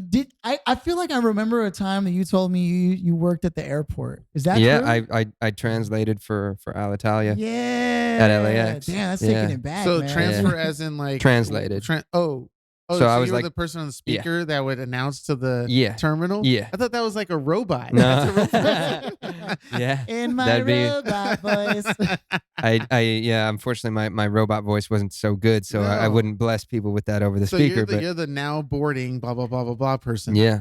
I mean, I would do Whoa. it. I would do the check-in. Yeah. I would do Now the business checking. check-in, so I Okay. got to check in all the Yeah. celebrities. Oh. And Did you ever see anyone that come through that you were like, shit, I want to meet him? Yeah, anybody well, stand I out? would meet them because like like I would check them in. Yeah. So we'd have nice we'd shoot the meeting you, shit. Mr. Cruz. Yeah. Yeah, I mean, like it was, like, and then That's pretty badass. it was right? badass. And then I would, take my little key card, go underneath, the secret airport passages, and then get to the gate, and then I'd board the plane and do all the announcements on the speaker. Who was like the Oh. craziest person you met? You were like, this was worth it. Even if it Robert was- Redford. Robert Redford. Oh my God, it's so crazy that you Yeah. mentioned him because I just watched All the President's Men. Oh yeah, on what a great Netflix. movie. And I was Great like, movie. it's about Watergate. Yeah. And the two reporters, Dustin who- Hoffman who- and Red. Yes, Redford. and the most amazing thing about it is that there's no suspense, there's no action, there's no violent, crazy shit. It's all of them just uncovering the information of Nixon and the scandal at Watergate. And him and Dustin Hoffman are just talk. It's a talking movie. All they do Yeah. is talk as reporters. Yeah. And you're entertained to the very end. Brilliant. Well, it's the personalities. I mean, that they're carry, brilliant actors, Yeah. but like he was legendary to meet him. I mean, a lot of other actors came through. Michelle Rodriguez came through. Okay. Oh man. John C. Reilly. John C. Reilly. Dude, huh? Yeah. John C. Reilly hangs out at Highland Park often. Were you with him when Bro. we saw him? No, it was. No, something but else, you mentioned it. You He's- mentioned it. He goes to The bowl? No, the venue, the lodge room, like all the Oh, the fucking lodge room. time. Bro, yeah. he's always around. I was skating at is it Speed? No, Moonway, Skating, the like roller roller? skating Oh, place yeah, on yeah, San yeah, Fernando, yeah. and he was killing it. He was on these skates, just like Yeah. flying around doing Yeah. these moves. And Dewey he- Cox, bro. Dewey Cox. I wanted to go up to him so bad. Yeah. Let's do it. I couldn't do it. Oh, okay. Everything couldn't is do a it. song, dude. Well, you Well, never then I'm know. guilty as I charged. mean, shit, he might come on the podcast. Who knows? that Man. would be He's Yeah. talented as hell. Legendary, Like, dude. Yes, like and he's a even the- dramatic. He's a Yeah. like a Tony Award winning. yeah, well, dude, because like in the beginning, did you ever see like The Perfect Storm or like I some have- of these movies Yeah. where like he's a serious actor, like Yep. he can do it all. he I played just, bad guys before. Too. anyone who yeah, can I do love that comedy, guy. man, like dude, that's twice as hard as anybody can be sad. but not all comedic actors That's can true, do that's the true. dramatic roles. And a you rare know? one that I appreciate, maybe not people not might agree with it, but Will Ferrell, I think he can do a really great dramatic What- acting because I've seen him in 2 movies.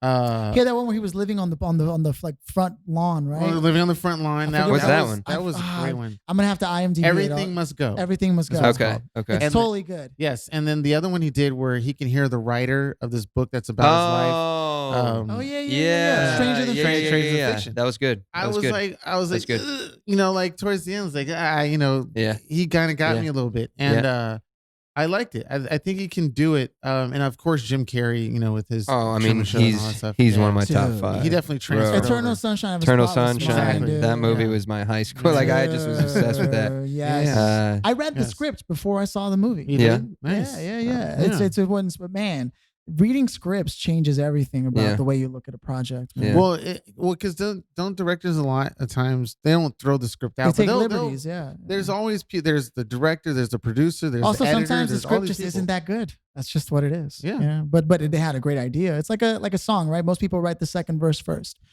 So they'll write something and you're like, no, but there's things that happen before that Is have that- to be introduced. Is that kind of true a little bit? You write other stuff before, Yeah, I mean, it'll be different almost every time. But a lot- yeah, Okay, which is what like- you're getting at. What I'm getting at is most people who think they wrote their first verse, they have all these details and information that is known to them that they forgot to introduce in the beginning, Right. which is why people write their second verse first.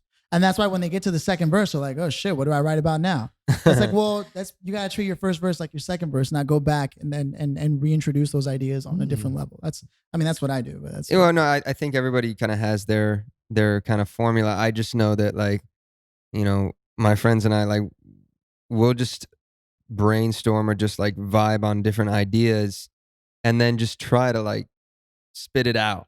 And then we'll kind of figure out, well, what is this? What is Rearrange this? it? What does this seem like? Oh, hey, maybe that's a bridge. No, it feels more like a verse. No, we'll just get it out. And so then you have songwriting partners. yeah, I have a lot of friends that I'll write with. Sometimes it's by myself. Sometimes I get with my friends and we write together. Honestly, I like to collaborate in a room with other people. The Good energy's great. energy, Just yeah. because I learned music growing up, jamming with people in the garage. Switching instruments and just messing around and seeing what sounds good. So I like that process. Even in the writing now, we'll just be in a room. We'll start making a beat or play a progression or just hum a melody or repeat some words that sound really cool together, something, and we're all vibing off of that energy, and we kind of like, we'll keep each other in check and like, either curb some ideas or encourage other ideas that we're really vibing with, and there's no like ego or judgment or That's like cool. That's really cool. like that's my favorite. That's my Yeah. favorite because like you keep it going, you keep it moving, and all these ideas start to come out when you're inspired together. And then Yeah. sometimes, when there's something maybe really personal, I just want to kind of figure out I want to incubate it a little bit in the bedroom for a second and That's where it happens, get a little baby. idea. That's it. That's always, that's where the magic happens. Incubated. That Minus makes it- the incu. Yeah. Hey, that's a song waiting to happen. I want to incubate. Okay. I to the end to the sea. See, it's hard to collaborate with Philly because he does this all the time. He can't. He has to work solo. Bro, no judgment. They're ideas. You got to put them out. You got to put them out. No. Right on the forehead. I think one of the hardest things about collaborating sometimes is when you throw an idea and somebody doesn't even bother trying your idea. You know what I mean? Yeah. Like how do you it seems diplomatically like manage That that? is experience right there. Okay, honestly, in my experience, if you have an idea, don't speak up. Don't be afraid to let your friends hear it or ask them what they think. But then don't beat it over the head too much. If they're not feeling, if they're not naturally gravitating to it, if they're not latching on naturally, just When was the last leave it time be. we Leave heard it be. some Leave it be. cowbell? Oh my God. Yeah, just like move on. Move on. And usually we always have like a voice memo recording. Oh, So so that mandatory. if there's right. anything at all that Yeah. we missed or whatever, we can go back in the voicemail. That happens a lot. Maybe like where there's all these ideas and we can't figure out which one to focus on first. So we'll have a voice memo. And then if you feel really strongly about something that you guys didn't really explore, just go back in the voice memo later and see if it was any when good. was the last time we Okay. had a song with some cowbell in it, man? Jeez. Drop the cowbell, Phil. just move on. He wants the cowbell Sorry, dude. bad. No, See? man. Badly. No. I do think it's easier to work collaboratively. I mean, look at the format of a podcast. Exactly. I had a podcast before actually we recorded an episode. I never got a chance to actually put it together, but nobody was listening to that. And shit. I didn't want to join it. So if I didn't want to join it, he knows. And shit. I had like the White House foreign correspondent Wow. on. Like I had like badass people, Wow. but nobody cared. I get a podcast with these fucking guys, and they're Now we're fucking the shit. with no filters and low brow, and all of a sudden it's completely relatable. You know, Yeah. it was a big lesson. It was No, a I valuable lesson. definitely feel like content that's relatable is gonna Key. is gonna fly the most because I think that's what people nowadays more than anything just want real. Yeah. They want real, even in movies and most of our entertainment. Like sometimes we do want to escape and we want the stuff that just takes us out of reality, but a lot of times we want relatable, and I think that's why like you'll see a lot of artists come up now that aren't your like typical kind of prototype of what a star is supposed to look like and sound like, and like they're a little bit Throw more someone under the bus. Go ahead. No, I'm not gonna A little say homely. anybody Philly. because it's all subjective. It's all I could say, oh, that person is not physically attractive, but that's maybe just my opinion. Maybe they are to other people, but in the end, it's a beautiful thing that's still there. Sex Yeah. still sells and stuff Yeah. like that, Always. but it's not like it's not the only way Not now. anymore. Oh, you no. know? So you don't have to put on those assless chaps anymore. But they look luckily good on you, I've though. retired those. Oh, man. okay. Thank God I I don't still yeah. look have at to them in bust the them out closet anymore. and just like One day. One day.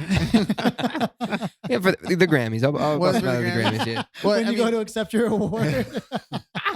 but that's a possible foreseeable future, right? Like you're not focused on, hey, I'm going to the Grammys, y'all. But that's something that is an inspiring goal for you, right? If I can, Yeah. absolutely, I would love that. I would We- love that. I mean, it's not. I know some people that their goal is just they need to get a Grammy. They have Right. to have a Grammy. Like 'Cause you're in that's their LA goal. and- Like like it's competitive out here and whatever. I get it, and I'm just kind of like, yeah, I would love to have a Grammy. If I get a Grammy, that clearly means that I have done other things. Okay. But my goal is not the Grammy. Yeah. My goal is the music. My Okay. goal is the impact. Do you feel like you could, or is this? It's a very hypothetical, but the way a lot of people perceive the industry as far as the art world of music is concerned is that people are very can be very hypnotized or told what to do in a certain way. And do you? My question would be: do you feel like you would keep, or you could keep your integrity once you get all these people telling you what to do, piles of money on the table, ladies everywhere, Cocaine. shit, like like Sex. I mean, and it's all like you got to do what we say, and this is how you're gonna make it, and you're gonna do big and big, and then you see some results, like you're at Yeah. fucking Staples Center sold out show, and that's because of them.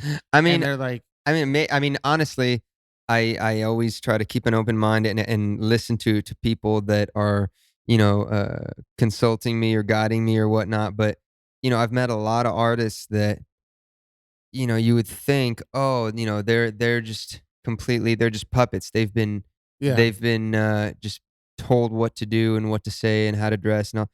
And honestly, I've been pleasantly surprised. And a lot of times that I've met, some big artists, like I get to know them and I realize, man, this is all them. This is all them. Okay. And the real deal. The real deal. The real deal. And you don't think you'll ever You said, do that or how can you cross over, proc- like- you I say mean, it? I'm look, just saying, like, I don't know. I'm just saying, like, I've seen a lot. well, I'm always open to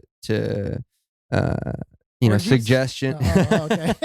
Thanks, Phil. That's my question. That's okay, yes, please. Yeah. Always open to fill in the blank. Yeah. 'Cause that's our stereotype, us yeah. commoners, when we Yeah, see for wow. sure. You art. think it's Because we come up with Yeah. that story, the conspiracy What's theories. all this us, Cianan? Because we're not like you. You're not one of us. No, it's the Illuminatis and stuff like that. right.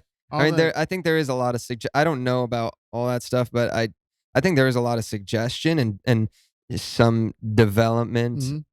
And egos, right? There's there's a ton of these producer egos that are like, you got to do it our way because we know what we're talking about. That's a kinda little thing. tricky. Yeah. Well, I'm trying to think. Like, I don't know anybody specifically that like they did something just because a producer or manager told them Okay. you So have don't to worry, do Cianan, this. You can't control Typically, that much. but there is that suggestion. Like there is like, I know that I those suggest people. if you want your legs to keep working. You go and do the show for me, bitch. Make my money. I feel like at the end of the day, I'm completely open to people's suggestions and if they're the pros, if they're at a certain place. Well, yeah, Smokey Robinson. Right, you're told not- Bro, me- I'm gonna listen to him for Yeah, a yeah, sec. yeah. I'm gonna He's listen an to him. OG, And if I yeah. like what he says, Okay. maybe I'll do it. Okay. I always have to agree with what I'm gonna do. Yeah. I'm not gonna do something It goes against. that I hate, Gotcha. that I don't like. If I'm gonna do something, I'm gonna incorporate it in my own way.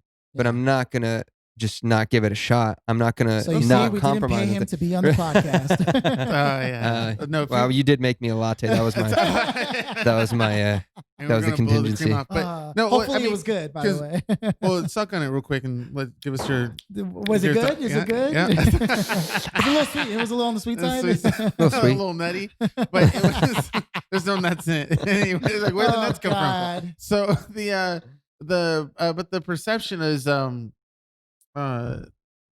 oh god damn it, we did this again. We can't What's all this week? we can't joke and laugh when I want to say something and then it's like it's all It's gone. gone. Dictatorship. You gotta move over on. here. God You gotta- dang Can't it. joke You and gotta laugh. move You're on. an enemy of Disneyland. I What do you mean? What Disney? What? No, I want to get to the real serious. Oh, I want to get to yeah, the it's nitty gritty. because a lot of people will come to LA as musicians or actors Yeah. with this. For me, I'm seeing this Illusion. googly eye perception. Yeah. And I'm being, realist. California native and lived in Los Angeles my whole life and Yeah. watched a bunch of behind the scenes, true Hollywood stories, all that stuff, Yeah. talking interviews and whatnot. I know without even being a part of the industry that LA is not what it's cracked up to be. And you Yeah. have to watch out for a lot of people and don't have these ridiculously high expectations, but also, definitely don't shoot yourself too low. But I meet a lot of people who are not from LA and they come here, big hopes and Hard dreams Hollywood knocks, hard and get the knocks. real hard shit happens Yeah, within yeah. days or weeks to thousands of people, not a few hundred, thousands.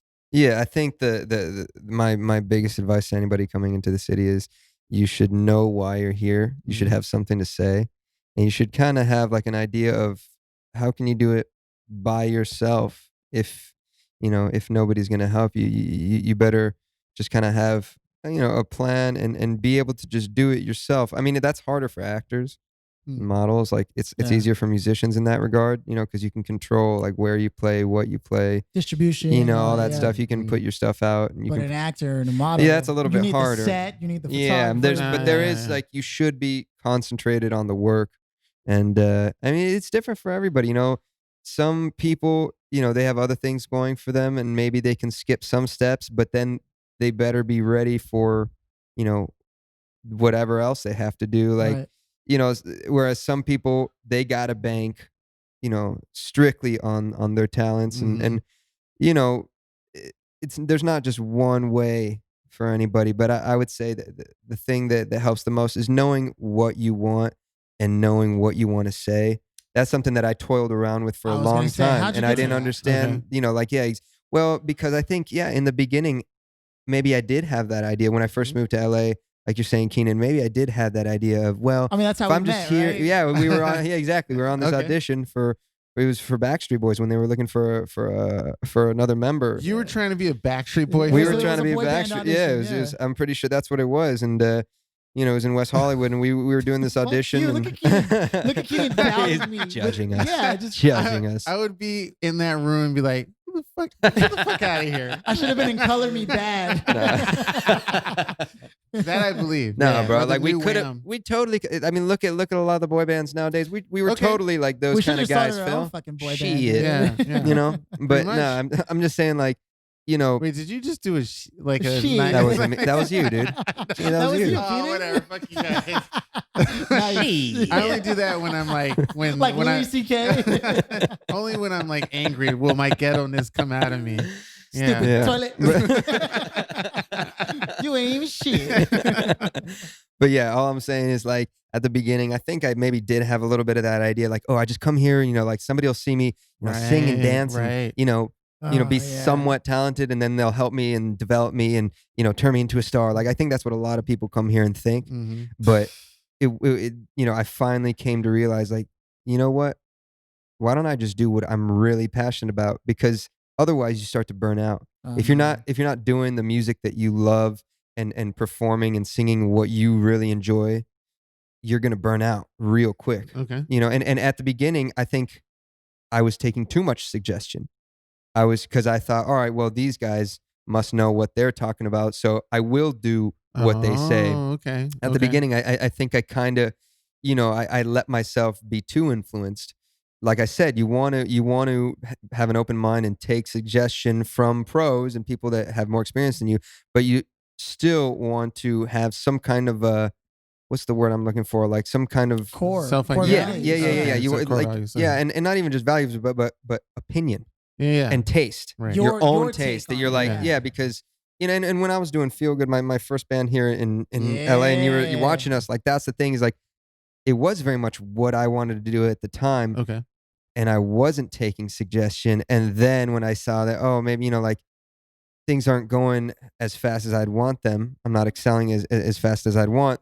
That's I feel like when I got in a little rut of, let me try this out because this guy says this, and let me try that because that guy says this, and you know, after a while, I just realized, screw all that. Like, first and foremost, let me do what I love to do. And that's what I'm doing now. And that's why, you know, it's just completely all come out of my pocket because I can control the direction. Right. And I still, you know, I'm working with people with a lot more experience than me and whatnot. And I love their input and their suggestions. But at the end of the day, It's your I won't do stamp. something Yeah. unless I really dig it and believe in it. Yeah. I So, mean, dude, That's cool. I've been a fan of your music. I mean, you gave me your He's first your album first like at the groupie. He's a audition, groupie. dude. Yeah. I remember it, and when I listened back, as I was like driving, I was listening to it, I was like, "Fuck, this is pretty fucking good." So You Philip's put that Lips. band together fast. What? Philip's Lips. So were they? This Because it fuck- looks. oh, It seems like he's been on. It seems like he's been on your dick for a long ass time. So I appreciate are they? Phil. Are they soft? They're very Keenan, soft don't lips? be jealous. Don't be jealous. Keenan's like, "Oh, when's it gonna be my turn?" No, dude. Like, how did you even put "Feel Good" together?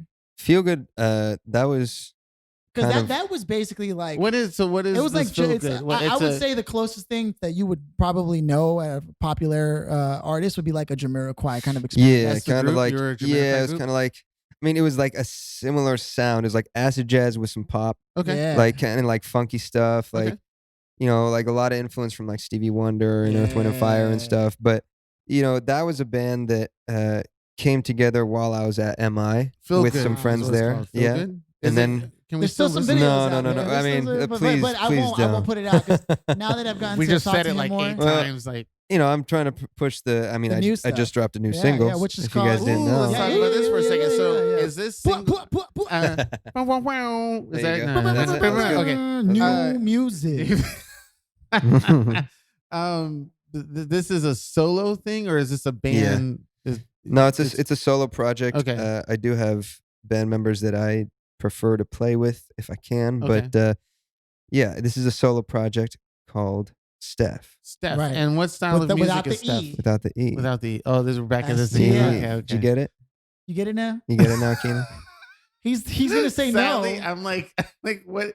I'm expecting some big like epiphany open, but it's just the way you spelling it. Right, Like, but Yeah. isn't- A lot of it's people not don't an realize acronym that. for anything. But that's what we were saying. exactly. Because people would spell it with an E.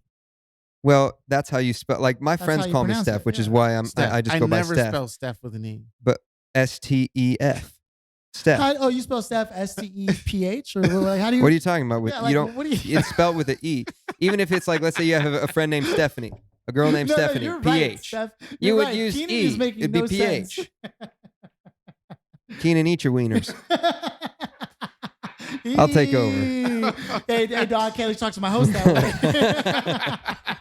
That was just a test. He's got your back. Good job, Phil. Good job. No, he doesn't. He does not. No, he doesn't. Okay, so the new single you got out is "Get You Good" featuring Shanice, That's right. Nice.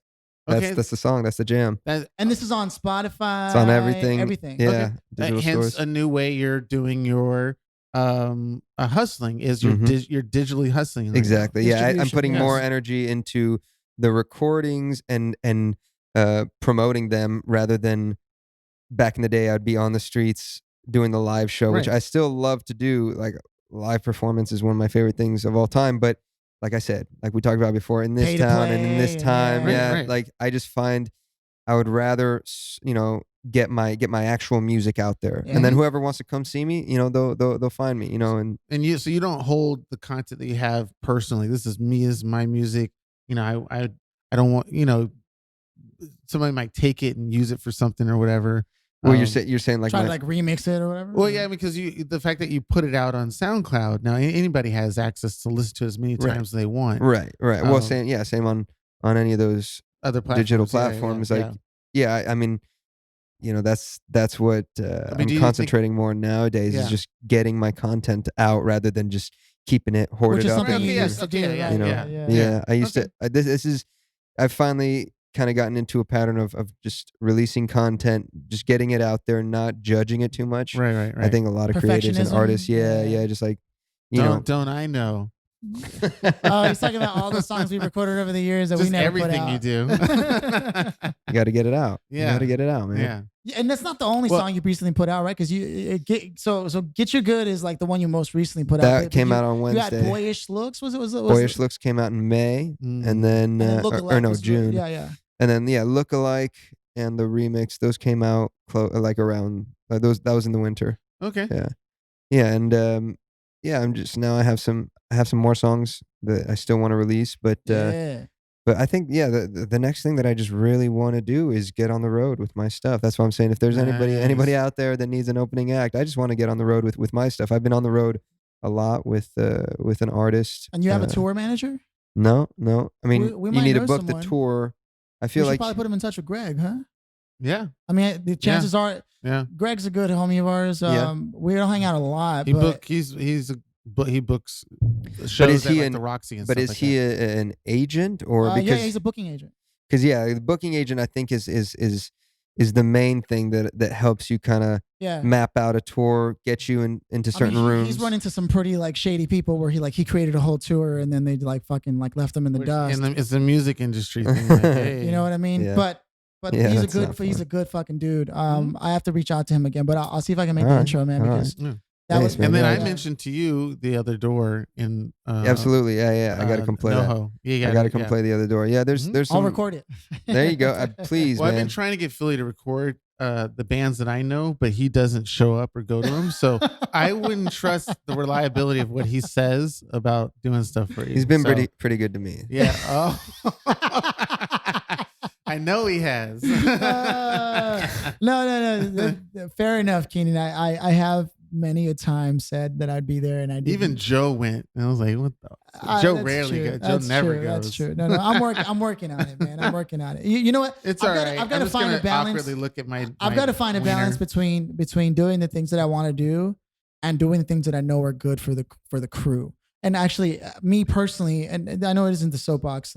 By the way, we have a section of the episode. Wait, are we there already? No, we're almost there. Damn. But there's a section of every episode that we do where you have a platform. You can say anything you want for as long as you want. As if you haven't already. But it's like a soapbox, like you stand like on an Apple box in Town Square. But we won't talk back or interrupt or. Well, I might interrupt. Yeah. But I don't care. But yeah, I'm currently in the middle of shifting my focus from being focused on myself so much to focusing on how I can help others. And I've been trying to, he's done that on his own, but he knows that I know a lot of people who are doing a lot of things in LA, and he doesn't like a lot of the people that I roll with. Well, there are certain people that I used to like. Yeah. And the thing is, if I don't like you, that's got to say something, because I like everybody. Well, I mean, like you do like everybody. Yeah. And I have my huge influence of friends doesn't stick only to one area of Los Angeles. Basically, Keenan just wants to run my life. Yeah. I'm his personal producer. I don't know if you can tell, but he's kind of controlling. He's Machiavellian. Right. Now ask him another question. I'm only going to ask him a question because I want to, not because he told me to. That's Sorry you had to see this. That's interesting, though. It's an interesting dynamic.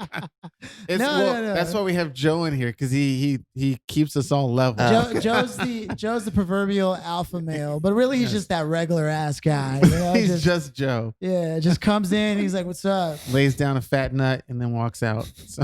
You know, maybe a line of cocaine. And he's just like, "Where's the party?" He's that guy. You know? I'm kidding. No. It really is a good room, man. But that's why I'm so excited to have you on, man. Because yeah. What is it that you like? What are your friends do and hang out? Do you have friends like what? Wow, Keenan.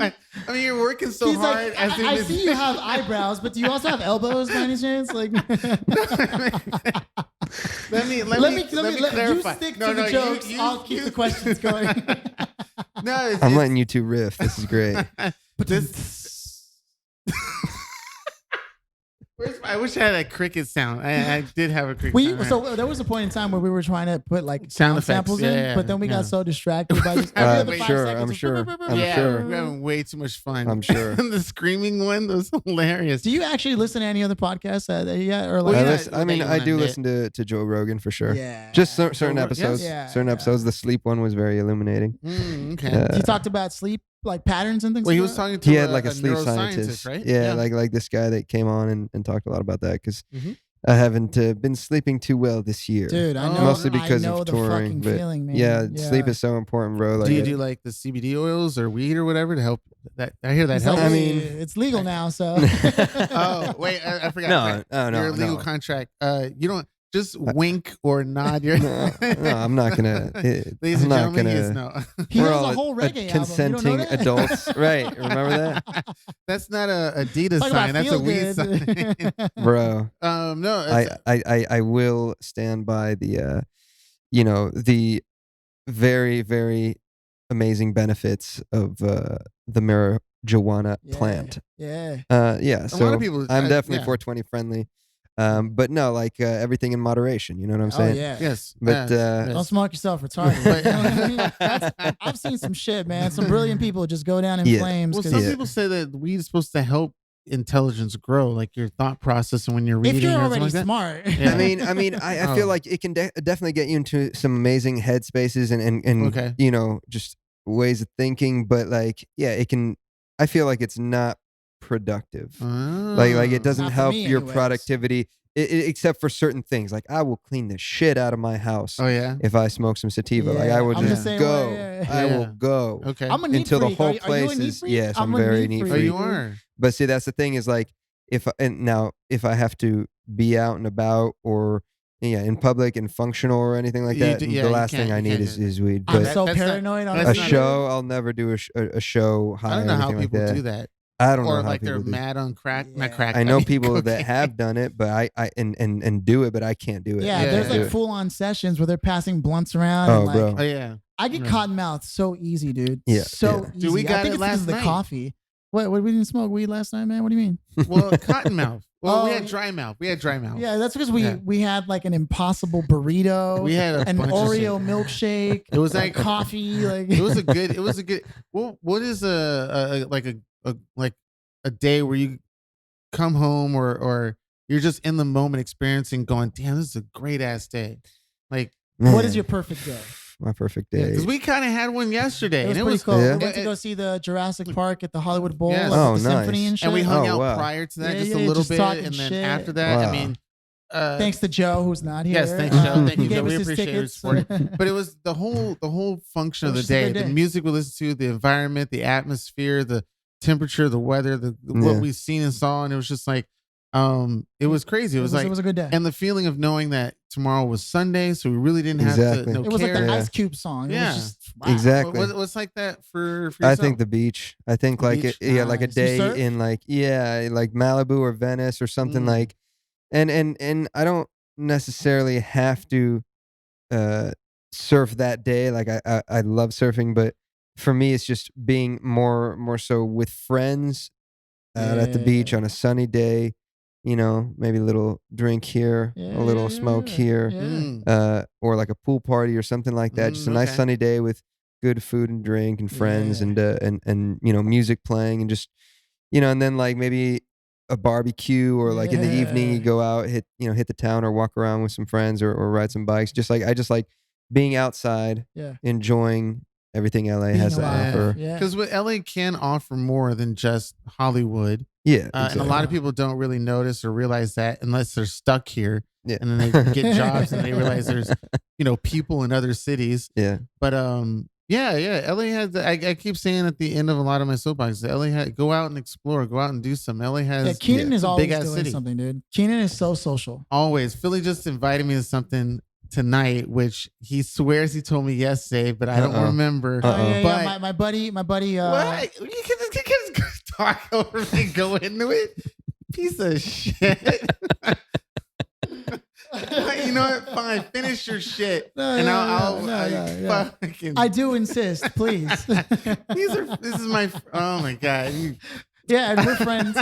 All right. Anyway, well, to make my long story short, so we can get to your stuff. Please. Please. Damn. Well, shit. You got me. What were you gonna say, Keenan? I don't know. What were you gonna say, Keenan? Shit. Fuck, Keenan. Basically, I invited You him to something lost that I swear Yes. I told him about yesterday. Okay. Right? Yes. Because Keenan likes to tell people in advance, and he hates it when people tell him last minute. I get Well, it. I mean, last minute's okay, but it's just on how you do it last minute. Like if it's an hour before or something like It's that. not an hour before. Keenan. I mean- I told you this morning. Anyways. What the- oh my God. Let's Anyway. not argue on the podcast. No, Les. It's He's vindictive. No, it was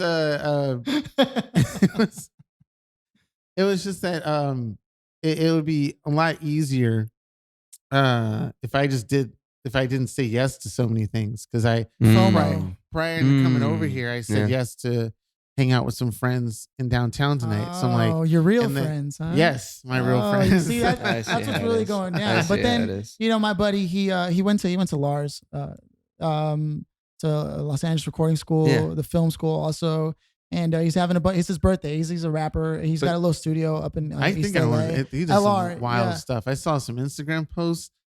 Yeah. Mad He's the stuff proverbial everywhere. rapper, It's- like Wow. you know. Wow. Yeah. But Yeah. he's a good dude, and he's got a birthday coming up, and there's gonna be some.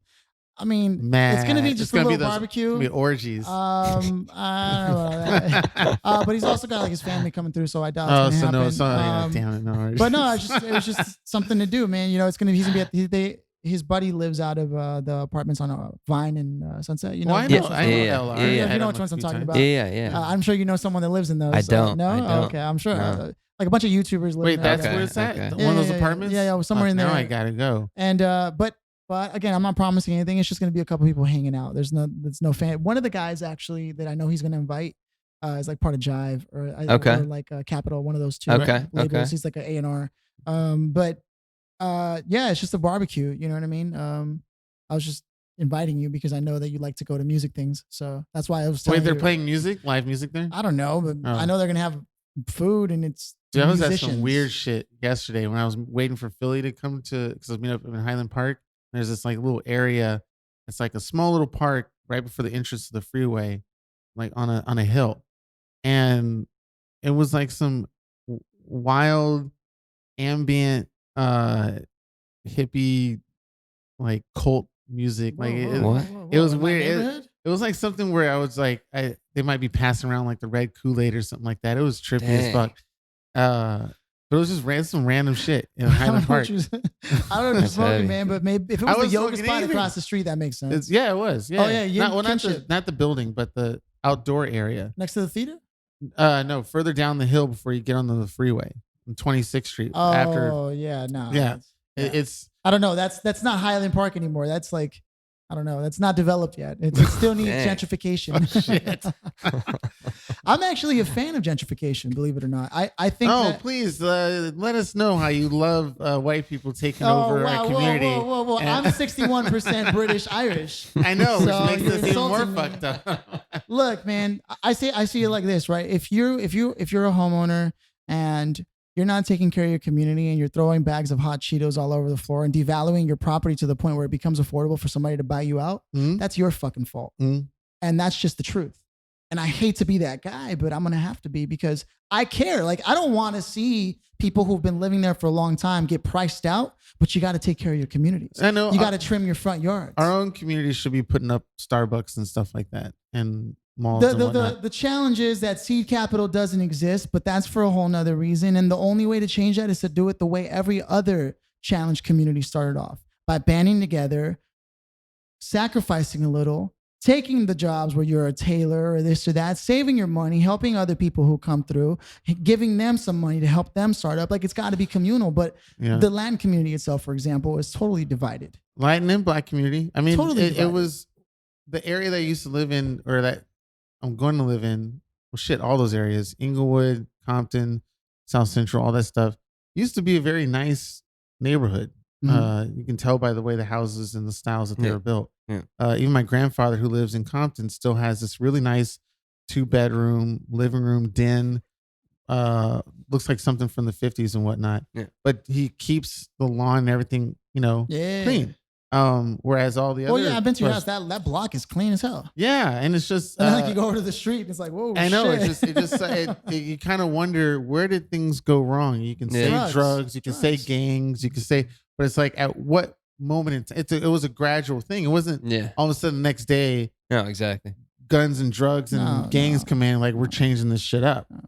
But it's the gradualness of how that happened and how people let it happen. It's drugs Because and the lack of education. people don't man. want to step up to a lot of stuff either. It's just like, I don't want to get shot. Like, know, look, that you did grew that. up in that neighborhood and you turned out fucking perfectly fine. Turned out man. white. Is that No. Yeah. You turned out fine through your own. Look, I'm people. normal. If people were to find out, let's say about like, and I'm not trying to glorify my pain or anything, but like, if people were to find out exactly where I came up from, Mhm. you would never assume Exactly. People. that I turned out the way I could have easily Yeah. been in drugs and gangs and all that shit. But instead, I chose a It's certain path. very kind of racist, even though it's a compliment. But people will look at me and talk to me and go, when they find out the neighborhoods I grew up in, they will go, "Oh, I didn't know that. I thought you lived in Beverly Hills or something like that, or Westwood and whatnot." You're so articulate. Not even that. It's not even articulate. It's just the way I move, talk, walk, express you myself. can tell by the It's- way I do my it's walk. It's not the stereotypical, that's a black man. Do you like They have that mayonnaise one in your thing. sandwiches? Shit. I actually do like mayonnaise. No. Yeah, see, I think that's Got it BS. another I know plenty of black people that love mayonnaise. I've seen a few. We're out there. We're scattered around there. Yeah. A little hot sauce, undercover brother. That was a funny movie, though. It was. That was a great one. No, I mean, I think that social media has promulgated so much the extremisms of our society, that we start to think that everyone in society operates along those norms, but it's not true, man. For the most part, I mean, I'm fortunate enough to have a very eclectic mix of friends, and I think I would have it no other way, because you need different points of views to help create the slant on life that affords you the bounty that is a diverse world that we live in. You know what I mean? Well, I feel like the real question is, how do we change it so that it does become self gentrification? You know, like how do you not force, but how do you get the community to A, start caring, B, after caring, actually do something about it, and then C, keep that effort going generation to generation. Their kids might be like, fuck this, I'm not doing it. I've got a way to turn it around on you, because you're an engineer, right? So when you have a problem, don't answer my question. No, because go ahead. We're gonna shift it, right? You're an engineer, so when you have a problem in a faulty system, where do you look to start creating the solution? The designer. It's always the designer's fault.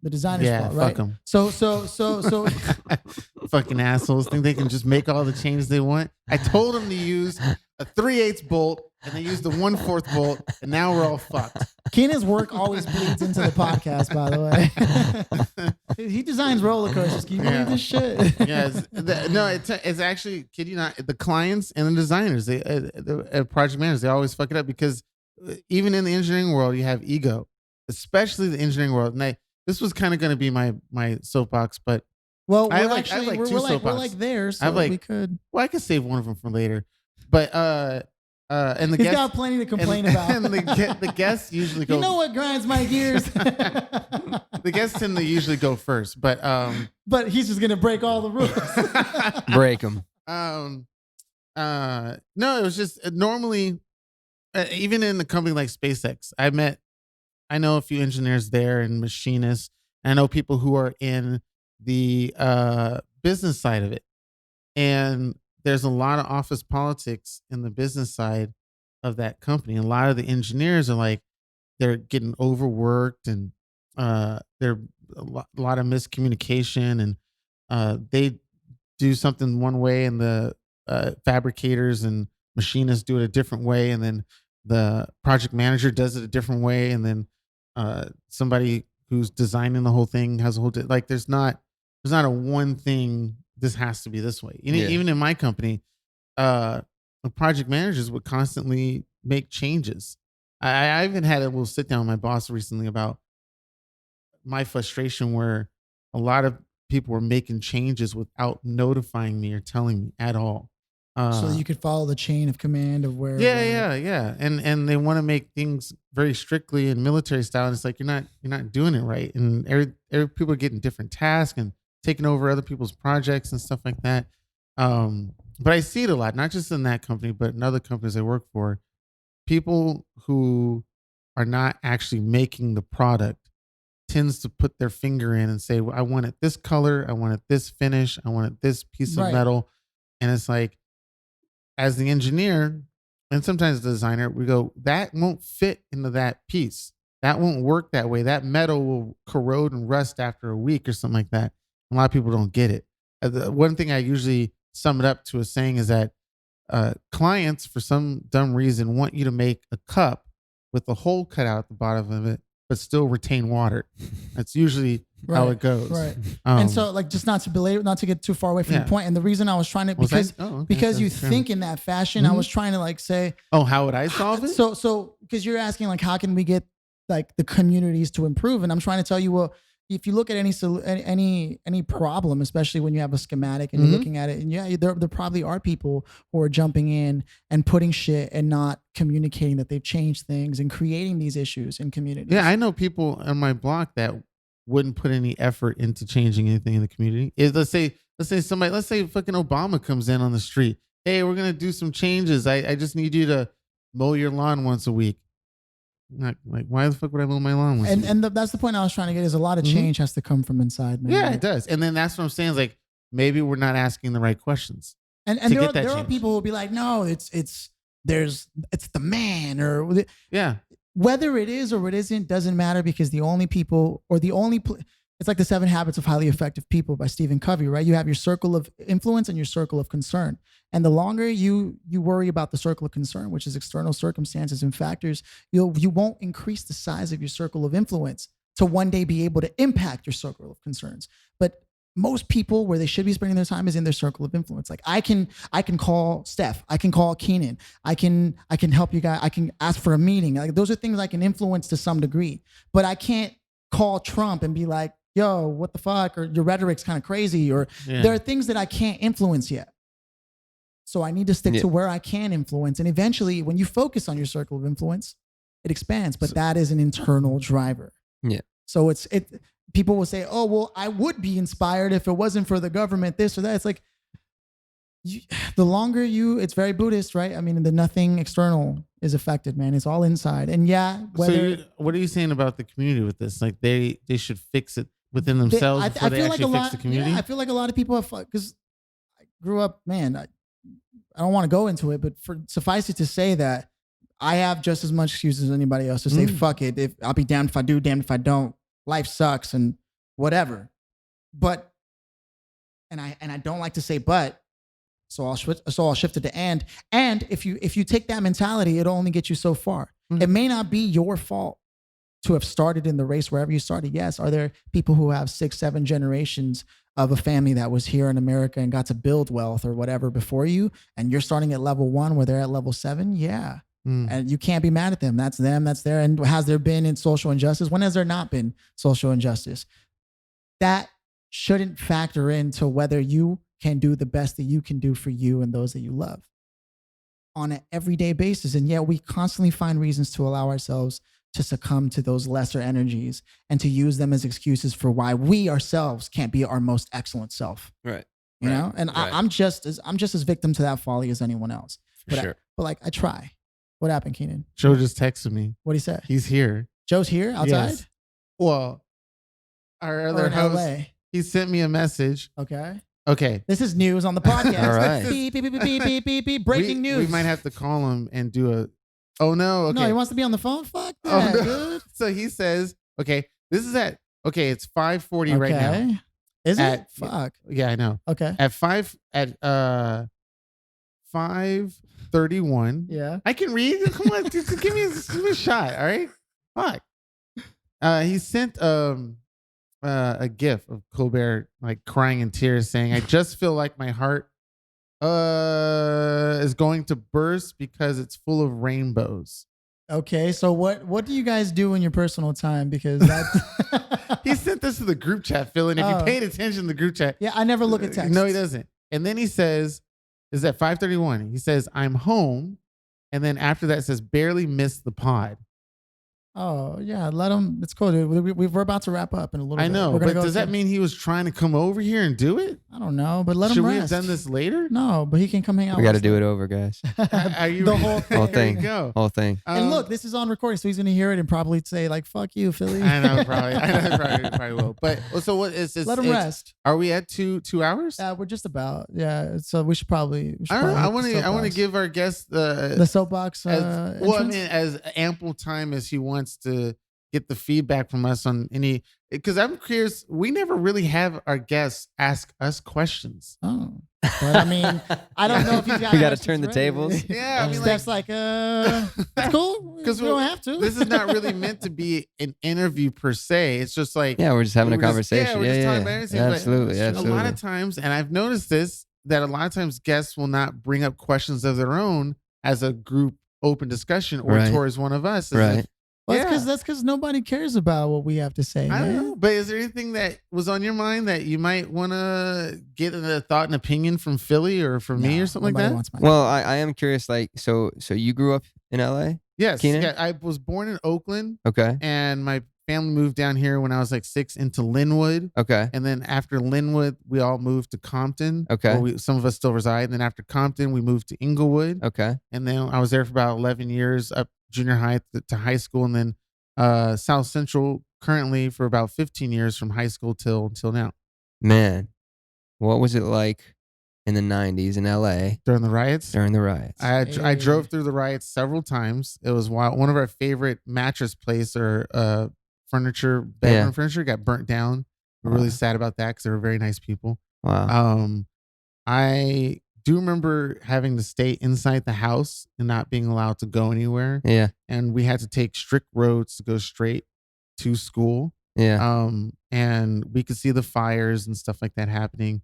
That's We had to crazy. call and make sure certain our family members, because the famous scene where the guy pulls someone out of a truck and beats them down in the Yeah. middle of the street, Yeah. that's Crenshaw and Florence, Okay. which is not that far from where I live currently now, and then my grandmother and their family at the time. So Wow. it was wild going down. It was like kind of like driving through a war zone or something like that. And Yeah. I did at that young age was questioning, and I forgot the response of my mother of why we were demolishing our own neighborhood for something that white people did. It was really perplexing to me. I was like, I was kind of expecting, Beverly Hills, which some people say certain areas were on fire, but like all of Beverly Hills, Pacific Palisades, Malibu, Santa Right. Monica, Like, to be why up was in it all flames. going on Right, in those neighborhoods? right. And at that young age in junior high, I was asking Right. that question, but my mom was like, I don't know. Phil, where'd you grow up, Phil? Where did I grow up? Yeah. I grew up. I kind of moved once every year of my life from the age of 8, so it's But, kind of like, hard to what- say. Like around my the States? origin, no, like around LA. But, Okay, but yeah, and then there was a period where I lived in San Antonio, Texas. Okay. But for the most part, I started off actually right there. I don't know if you know University Senior High School, the Uni High. It's in West LA, Barrington and Wilshire. Okay. Like around there. I started off there, and it seems like it's a nice neighborhood till you realize it's run by like a lot of like Latin gangs or whatever. But I was fortunate that my problems were more like I had like parents who like to hit with belts and like shit like Okay. that. You know what I mean? So Yeah. while I didn't have neighborhood problems, thankfully, until I was in high school and I was coming from like Montebello, East LA, all the way out to West LA to go to Yeah. high school. Yeah. I can't say that I ran into the whole, so like that's crazy. I can't imagine what it's like to like drive through like with your parents in the car and As a kid, yeah, seeing the and fire, you're buildings seeing burning fire down. and shit like that. Like I can't even believe I've never even asked about that. For me, it was always avoiding the people who were like, "Hey, where are you from?" And and like you clearly aren't a gangbanger. You're not Right. wearing anything that's like that. But like you could be walking up a hill and this truck will try to run you over and like they'll claim what gang they're from, and you're like, okay, Wow. and they're like throwing fists, like they're gonna Yeah, hit you just yeah. to intimidate. Like the Yeah. intimidation factors. You'll have somebody who just asked you yesterday if you were gangbanging, you tell them no, and they'll ask you again tomorrow, and they're like, you literally just asked me the other day, man. So Wow. intelligence may not be high on the factor there, but suffice it to say that I think being able to move around as much as I did from West LA to East LA to like I don't know El Monte to then San Antonio and a few places in there and seeing Yeah. all the poor neighborhoods. I've seen a lot of it, but I got lucky, man. No matter how like I didn't have my parents around or whatever, but I got lucky that I always had one best friend Yeah. who somehow they never asked me any questions, let me hang out with them all the time. Their Yeah. parents never asked me any questions. Yeah. It really sucks, man, but like I somehow got lucky. Yeah. I can't stress it any other way. For all the pain that I may have had, I could have looked at that and complained about it, but I just decided, no, I'm just gonna focus on this and make a friend and be a good person. Never had any problems, cool. mostly because I just fucking kept to myself. I was a good person. I tried skateboarding, that didn't work out. It's fucking hard. Mm. That was your Yeah. anti-drug, but not Yeah, maybe. yeah. I mean, there was still a lot of fights and like involved, and there was always Yeah. that coming of age where you gotta, or become somebody, or you become somebody's somebody, or whatever the fuck. But no, man, I definitely I've seen guns, drugs, and people all up into that shit. I mean, you guys grew up in LA, basically. You Yeah, both yeah. did. Mhm. That's I grew up mostly in a bubble. So Arizona, yeah. what's that like? Oh, it was amazing and also very terrible because, you have such a closed-minded perspective until you get out into the real world. It's just like, I really wish that I would have been out here, honestly, just to kind of grow up with more diversity and kind of, gotten a taste for how things really are. And then, I mean, I moved out at 18, so I was still Yeah, you really took the young, chance, yeah. Yeah. but yeah, I mean, and we traveled a lot when I was little, back and forth, from Italy to Arizona and back.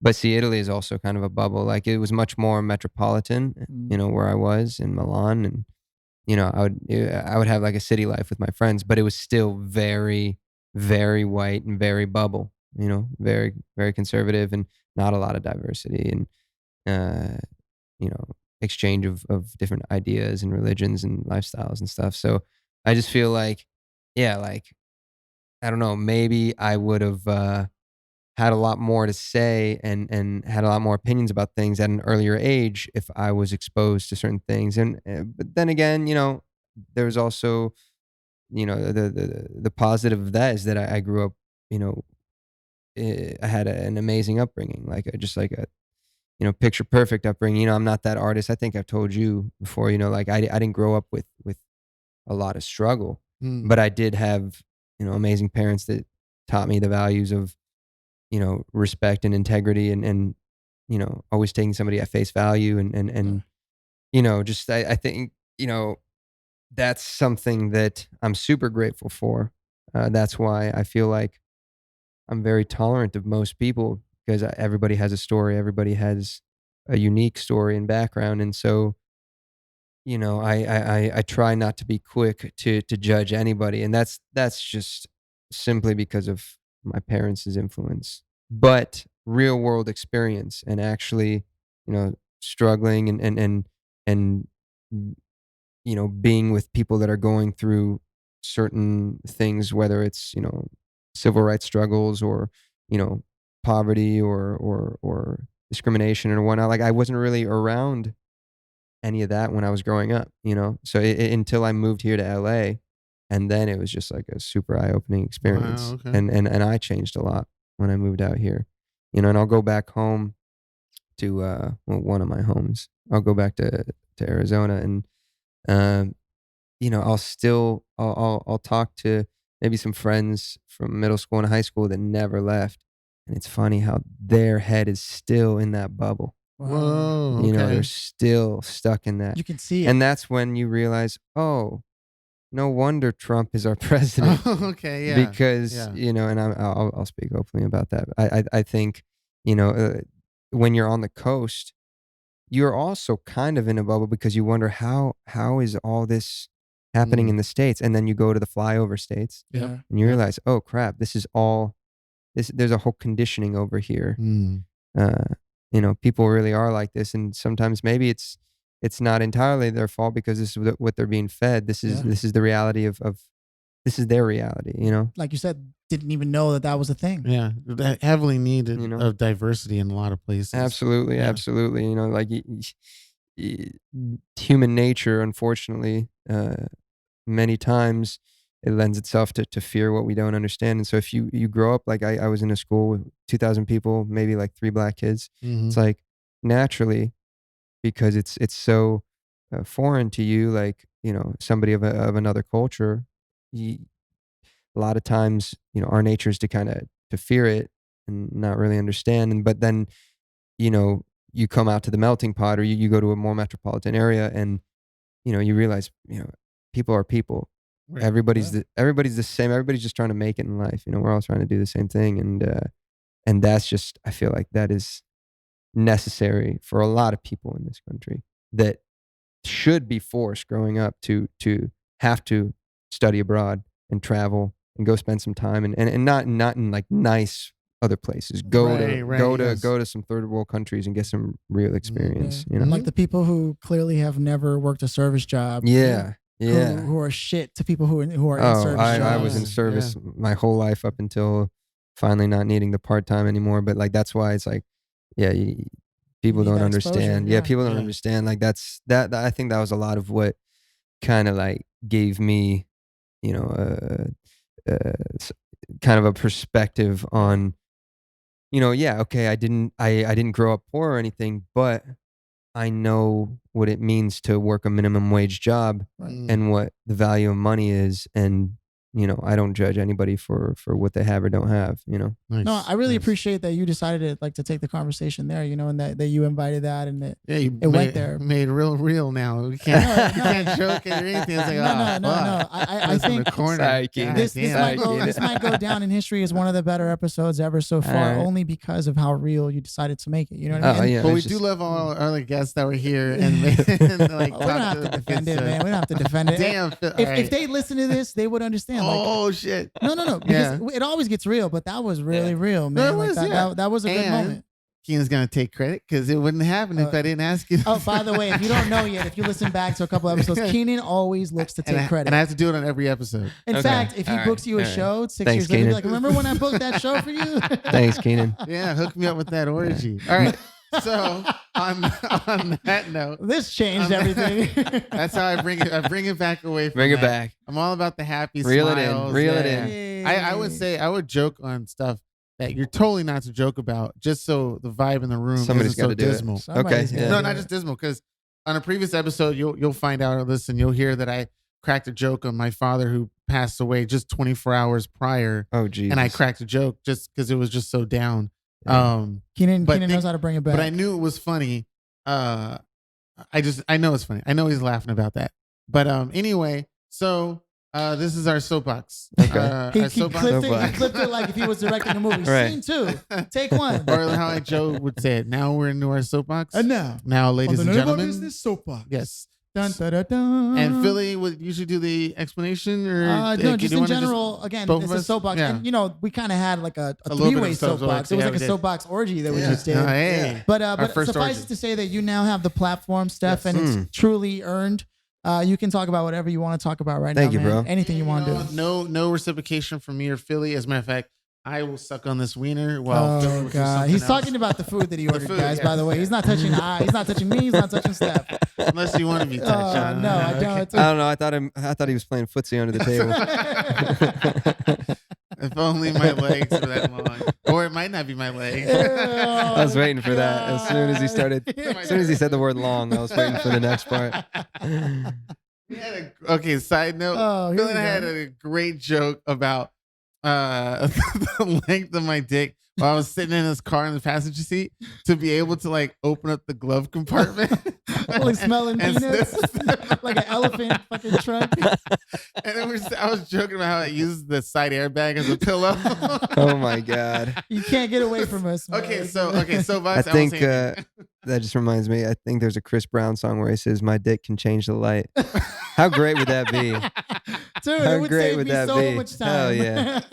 I'm thinking like, does it glow or something like that? Dude, Is it it's got to be radioactive, bro. Nobody is. Well, I don't know. I've seen some porn. But yes, okay, so soapbox. It's your table. It's your spot. I It's will a spin this- spotlight on oh, you. sorry, I man. didn't Yeah, spin it's around. cool. No, It's cool. It's cool. This is my soapbox. Yeah, you can do whatever you My want, man. soapbox special. Well, obviously, I have to tell everybody about the single that's out. So if you haven't heard it, it's called "Get You Good" featuring Shanice. I just dropped it on Wednesday. If you like it, please share it with your friends. Really appreciate it, guys. It's, I guess, technically my third single.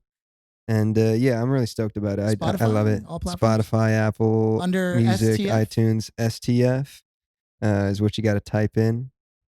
But you can say Steph to your Right. friends. Right. That's what my friends call me. Other than that, man, if you guys haven't heard the new Snoop Dogg album, amazing. Amazing. And there's one of the singles, I think it's the first single, One Blood, One Cuz, about Nipsey Hussle. It's, I got goosebumps. Like right when I heard it, just goosebumps instantly. It's amazing. I met Nipsey when I was working at Republic of Pie. He came in. It was a very nice gentleman. Yeah. Stand up. Ordered a cranberry scone and a lemon ginger tea. Hey. The last thing I felt like a G would order, Yeah. but it was he made it look hard, that cranberry scone, you know. No, he was cool. He was really cool. And yeah, if you haven't heard the album, go listen to it. I love it because he's classic Snoop. It doesn't seem like he's sold out or bought into, oh, let me try doing what the kids are doing nowadays. Let me just do a trap beat or something. No, it sounds like classic Snoop with some modern production twists and a lot of cool features from new artists. but it sounds like classic West Coast Snoop. You just put it on, you're like, oh yes, this is amazing. So it's called, I think it's called I wanna thank me or something like that. Oh yeah, there was Let a, me there was thank a, there me was a or social something media like video. that. Because when he accepted his award, with he Quincy said, Jones, I right? like to Yeah. thank myself. when he Yeah. did his handprint on the Hollywood, Yeah. he was asked, they give thanks. Or Yeah, whatever. yeah. He first said, "I want to thank myself." Which is pretty gangster, It yeah. is. I mean, yeah. So say what you will, but he's a legend, and he even sings a little bit on the album. Like he's got a decent voice, and he's singing some melody. Like it's not like Drake. Pavarotti or anything, but it's like, yeah, I'm impressed. I got to give it up to him. How old is he now? And he's still creating great stuff. Oh, Like yeah. there's some people that are trying to put out stuff still. It's like, sorry, man, your time has passed. Yeah. I'm sorry. I appreciate it, but it's not. I'm not vibing. It's you're not. You're not Hip. putting that gold out anymore. But like Snoop definitely is. Yeah, I was just super impressed. So, anyways, other than that, you know, soapbox. What else can I say on a soapbox? Man, I'm thankful for you guys. Thanks for coming out. Aw. Those videos were sick. Thanks, Yeah, man. we got to do more of that. So, anytime you want to come on film, bro, those were great. Just hit me up. Those were great. And I think Really? I'm gonna start doing actually, bro. You got to come over, and you got to come over. And we got to do some. We have, this nice little house studio vibe. I want to do some shows from the living room, kind of, Okay. so to speak. And I think with that thing you got there, and Yeah. And his energy. Keenan's banter, Yeah. Just put it away. it'll be Keenan. fun. Put it away. I'll just put my That's sleeves it. over it. All your shirts have to have 3 sleeves for the third arm. Yeah, that's good. Oh man. That's it. That's All right. That's All no right. doubt. No doubt. All right, Keenan, you're up. All right. man. For my soapbox goes out to all the ladies. And it's about mansplaining. Yay. Dun, dun, dun, dun. Mansplaining does not happen to just you now. And I am living fucking proof. And it's a particular category. So I think needs to be a definition of understanding if a guy's mansplaining or if he's just a straight up clueless dick who doesn't really want to take the effort to care. He just wants to talk and lay out his bullshit knowledge, because that happens to me all the time. Heavily involved in the engineering and science community, especially people in the hobbyists and machinists. For some reason, people who are machinists or hobbyists or work on cars or build computers or whatever, something like that, it's like a special enthusiast build of some sort, always has to lay down some sort of factual bullshit that you didn't ask for to make whatever you're making better or up to a certain standard that's supposed to be universal, but it's really different per person, per item, per product. And it definitely comes off as some guy, which is usually a guy, giving you information that you don't want, which I believe is somewhat close to the definition of mansplaining. I never looked this up on Google, but that's my take on it. It's Did like a something dude who personal tells happen? you something. Did something personal happen? Heavily, twice. I'm getting to it. This is the whole buildup. My anger vent usually has a story to it and a lead up. All right. But a lot of times at work, I'll get information given to me from some fabricator or welder or machinist explaining to me why something doesn't work or doesn't fit for a very extended time, even though I spent hours and had other influences tell me how to build something without them ever going to the fabrication department. And then here I am looking like the idiot because I'm the one that handed over the drawings because it has my name on it. So, but to relate it to mansplaining is outside of my field of engineering and sciences. Recently, I post pictures of me fixing my brakes on my car. I can repair the front disc brakes on my car. Fairly easy. It only took like maybe 15, 20 minutes. I've done it many, many times. But then once I post it, sure enough, 2 dudes, and probably more, I haven't looked at my phone, already saying, did you do this? Did you use this material? Did you use this? And I was like, what? In mine, I was like, I never asked for that shit. Why are you giving me this information as if I have no idea how to put a fucking brake pad on my car while I'm showing pictures of the process of me replacing it and taking it off? It's like if I looked at a wrench and thought it was a hammer and just started banging on shit. And it was weird to one point. And it leads me into something else where I don't know if you two have this experience, but there's people on your Instagram or Facebook that you wonder, why the fuck are they on your Instagram and Facebook? You don't like them, yet you don't delete them because for me, I'm lazy, but I really don't like this dude. I knew him in college when he always bullied me and put me as the butt of his joke, and in a way that was more insulting than rather of a friendly band like Philly and Joe. And it's like, I'm thinking to myself, why do I have this fucker on my Facebook? I should just delete his ass and just get him out of my life, because he wound up sending me a 5-step diagram process of how to take off a brake on my car and replace it. Oh, he clearly cares. Like he what? cares. You already saw me replace it and put my tire back on, and it's like, and it was and then several others would tell me because I showed a picture of me buying a brake compressor kit or device where it pretty much just squeezes the I forgot this cylindrical tube that usually where the pressure of the oil pushes it out so it can compress the brake pads onto the disc. Sure. And I'll show it to you anyway. But you have to push that in because when you're putting your foot on the brake, and you pop out the brake pads, it's still in that position. So you kind of have to push it back because your brake pad shrunk as it's been grind down. Yeah. And when you, but the point is that I bought a device to help out with that a lot easier instead of trying to use my hands, which you can do if you can get it right. And they wound up saying, oh, why don't you just use this tool and it's free? As if that was just lying around and I can just pull that out of my ass and use it. It's like I went to go buy this device because I knew that's what it was meant for. And I didn't have this other device. Yeah. And everybody's saying, oh, just use this because it's cheap and easy and it's free. And it was just no clue of what my situation was, as if I didn't know how to do it. Yeah. But when I hear stories or terminology like mansplaining, it definitely leads towards the female department. Sure. And I'm here to say, ladies, you're not alone. Guys will do it to anybody. They'll do it. Anybody in the field of an enthusiast who likes to build their own stuff will mansplain to you regardless of what the fuck it is. And I try to make sure that I don't mansplain. At least I try because I get it to me all the time. Like, I hate these kind of people.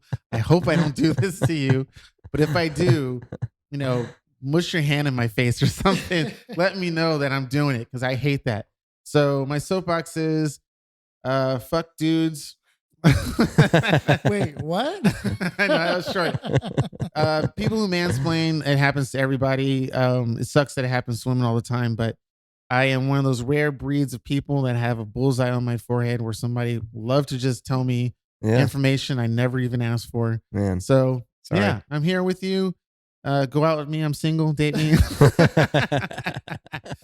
I won't mansplain to you. Somebody, please. But yeah, but I fixed my car. I fixed my brakes. Yay, Nice. it's all done. It was great. Had a great day with Philly. I really want to see your show live. So whenever you do a show live, if you're looking to do a show live, and you don't know where to go or don't know what to do or want to have one set up, let me know. Let's do it. That's it. I had so many stuff. I'm gonna save it for Joe when he gets here and whatnot. And we'll talk. But I had other soapbox that I like. I want to keep that as my main one. So mansplaining. Yeah. All right. Yeah. Huh. All right. Okay, so you basically were about to do another. I was leading to it, but I stopped myself. I was like, wait. Gives no fucks today. Yeah. So you see what Keenan was trying to say. Your soapbox is going to be basically the review of the mansplain of his. You dick. No, man. I'm gonna push this into your mouth. No. So to piggyback off what I was saying earlier, that'll make that my soapbox since I didn't prepare anything and I never don't say. Oh I my know. god, I never prepare every anything. fucking episode. But suddenly something insightful comes because it's just how I roll. Okay. What I will say is this though. as far as I'm concerned, I'm beginning to see the value in putting my attention on other people and what their dreams are and what they're trying to achieve.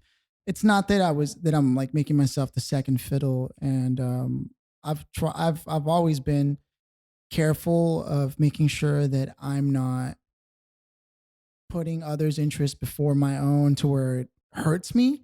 But I do think that too many people, and this is of course an opinion, spend way too much time thinking how they can get the best for them and ignoring the values and the value earned and the benefits of being able to collaborate, if you will. In a sense, the most successful collaborations are the type that that it understands everyone's ambition and goals, and then finding ways to support those ambitions to be realized through your own efforts as well. So another way of saying it is, in going out to get what you want, try to learn the people around you, try to learn about their goals and see how they fit into your picture and how what you're doing can help that become a reality too. Yeah.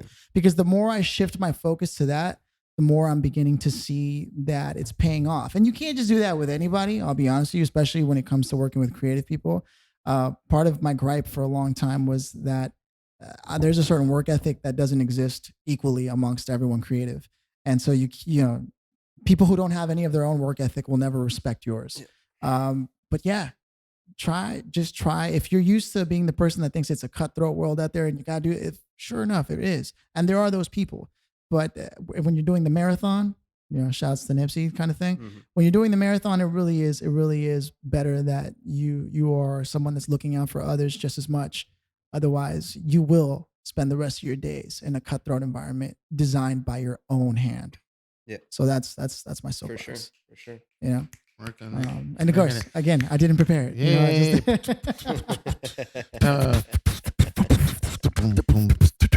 With that, it's the end of the show, guys. Yay. I hope you had a great time. Steph, Special thank guest, you so Steph. much, man. Thanks for having me, guys. Show. Always a good This time. has been episode 30 something. 38. 38. Nice. 38. 38. Yes, 38. all of season 1 is, and we've got 8,000 downloads already. All right. All of season 1 is on on YouTube. Netflix. No, on kidding. Netflix. No, it's on YouTube. I wish. Season 2 will start to be catch up. Eventually, then we'll be putting clips of like the funniest things we said and silly shit like that, and great lines from great guests. It really is the kind of podcast you throw on when you're in traffic. I'm just letting you guys know. Wherever you're at. And you don't have to listen to the whole shit in like one sit down. You can stop it and re-listen to it at work, or hear some. When you're taking a shit, like Cianan does. I take a long shit. And if you listen to like audio books and you listen to people's interviews, some audio books are long as fuck. So it doesn't matter if it's hours or whatever. Just it don't matter. Yeah. But thank you so much. Thanks for coming on. None of our business podcasts with Philly and Keenan. And we were Joe going, will be back we were next gonna week. we were gonna do a thing, huh? That's right. You wanted me to record it? That's how we were gonna. Yeah, Keenan. Go ahead. Okay. Everybody get butt naked. So I'm gonna beatbox, and if you want, just push the record thing. So push the record, and I just follow whoever. Yeah. So I'm gonna beatbox, and if you want, you can like do a little riff or whatever, and then I'm I'll take my headset off and pull back so I can catch both of you at the same time. So I won't be. All right. I got you. I was gonna say hi. That's me getting into the So I'm gonna press record. It does all this, so it's better to keep it like this. Right? Yeah, because otherwise it's for the stories. Okay. All right. No pressure. All right. I got you, Steph. Hold on. Hit it, Philly. Hey, there you go. We can sync that up.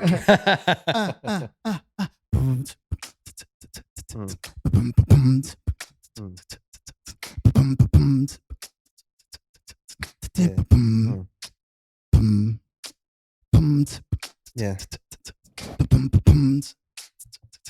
I'm gonna drop a little something about the late great Prince. Yeah. Dorothy was a waitress on the promenade. She worked the night shift. Dishwater blonde, tall and fine. She got a lot of tips. Yeah. I ordered. Yeah, let me get a fruit cocktail. I ain't too hungry. Dorothy laughed. She said, "Sound like a real man to me." You're kinda cute. Wanna take a bath? A bath. Oh, I said cool, but I'm leaving my pants on, 'cause I'm kinda going with someone. It sounds like a real man to me. Mind if I turn on the radio? None of our business. Oh, favorite song, she says. Henry Joni sing, help me, I think I'm falling for rain. She says, who is ever calling? Can't be as cute as you. Right there and then I knew I was through. Dorothy Parker was cool. Hey, I fucking My love guy. that. Yeah, that's one of my favorite. My guy. I think I skipped a bunch of lyrics, but No, whatever. that shit was dope. You heard it here first. I can't remember them all, but yeah. Smooth in the motherfucker. Nice beat, man. Nice beat. Yeah. Peace. Oh, by the way, suck your man's dick. Eat your girl out.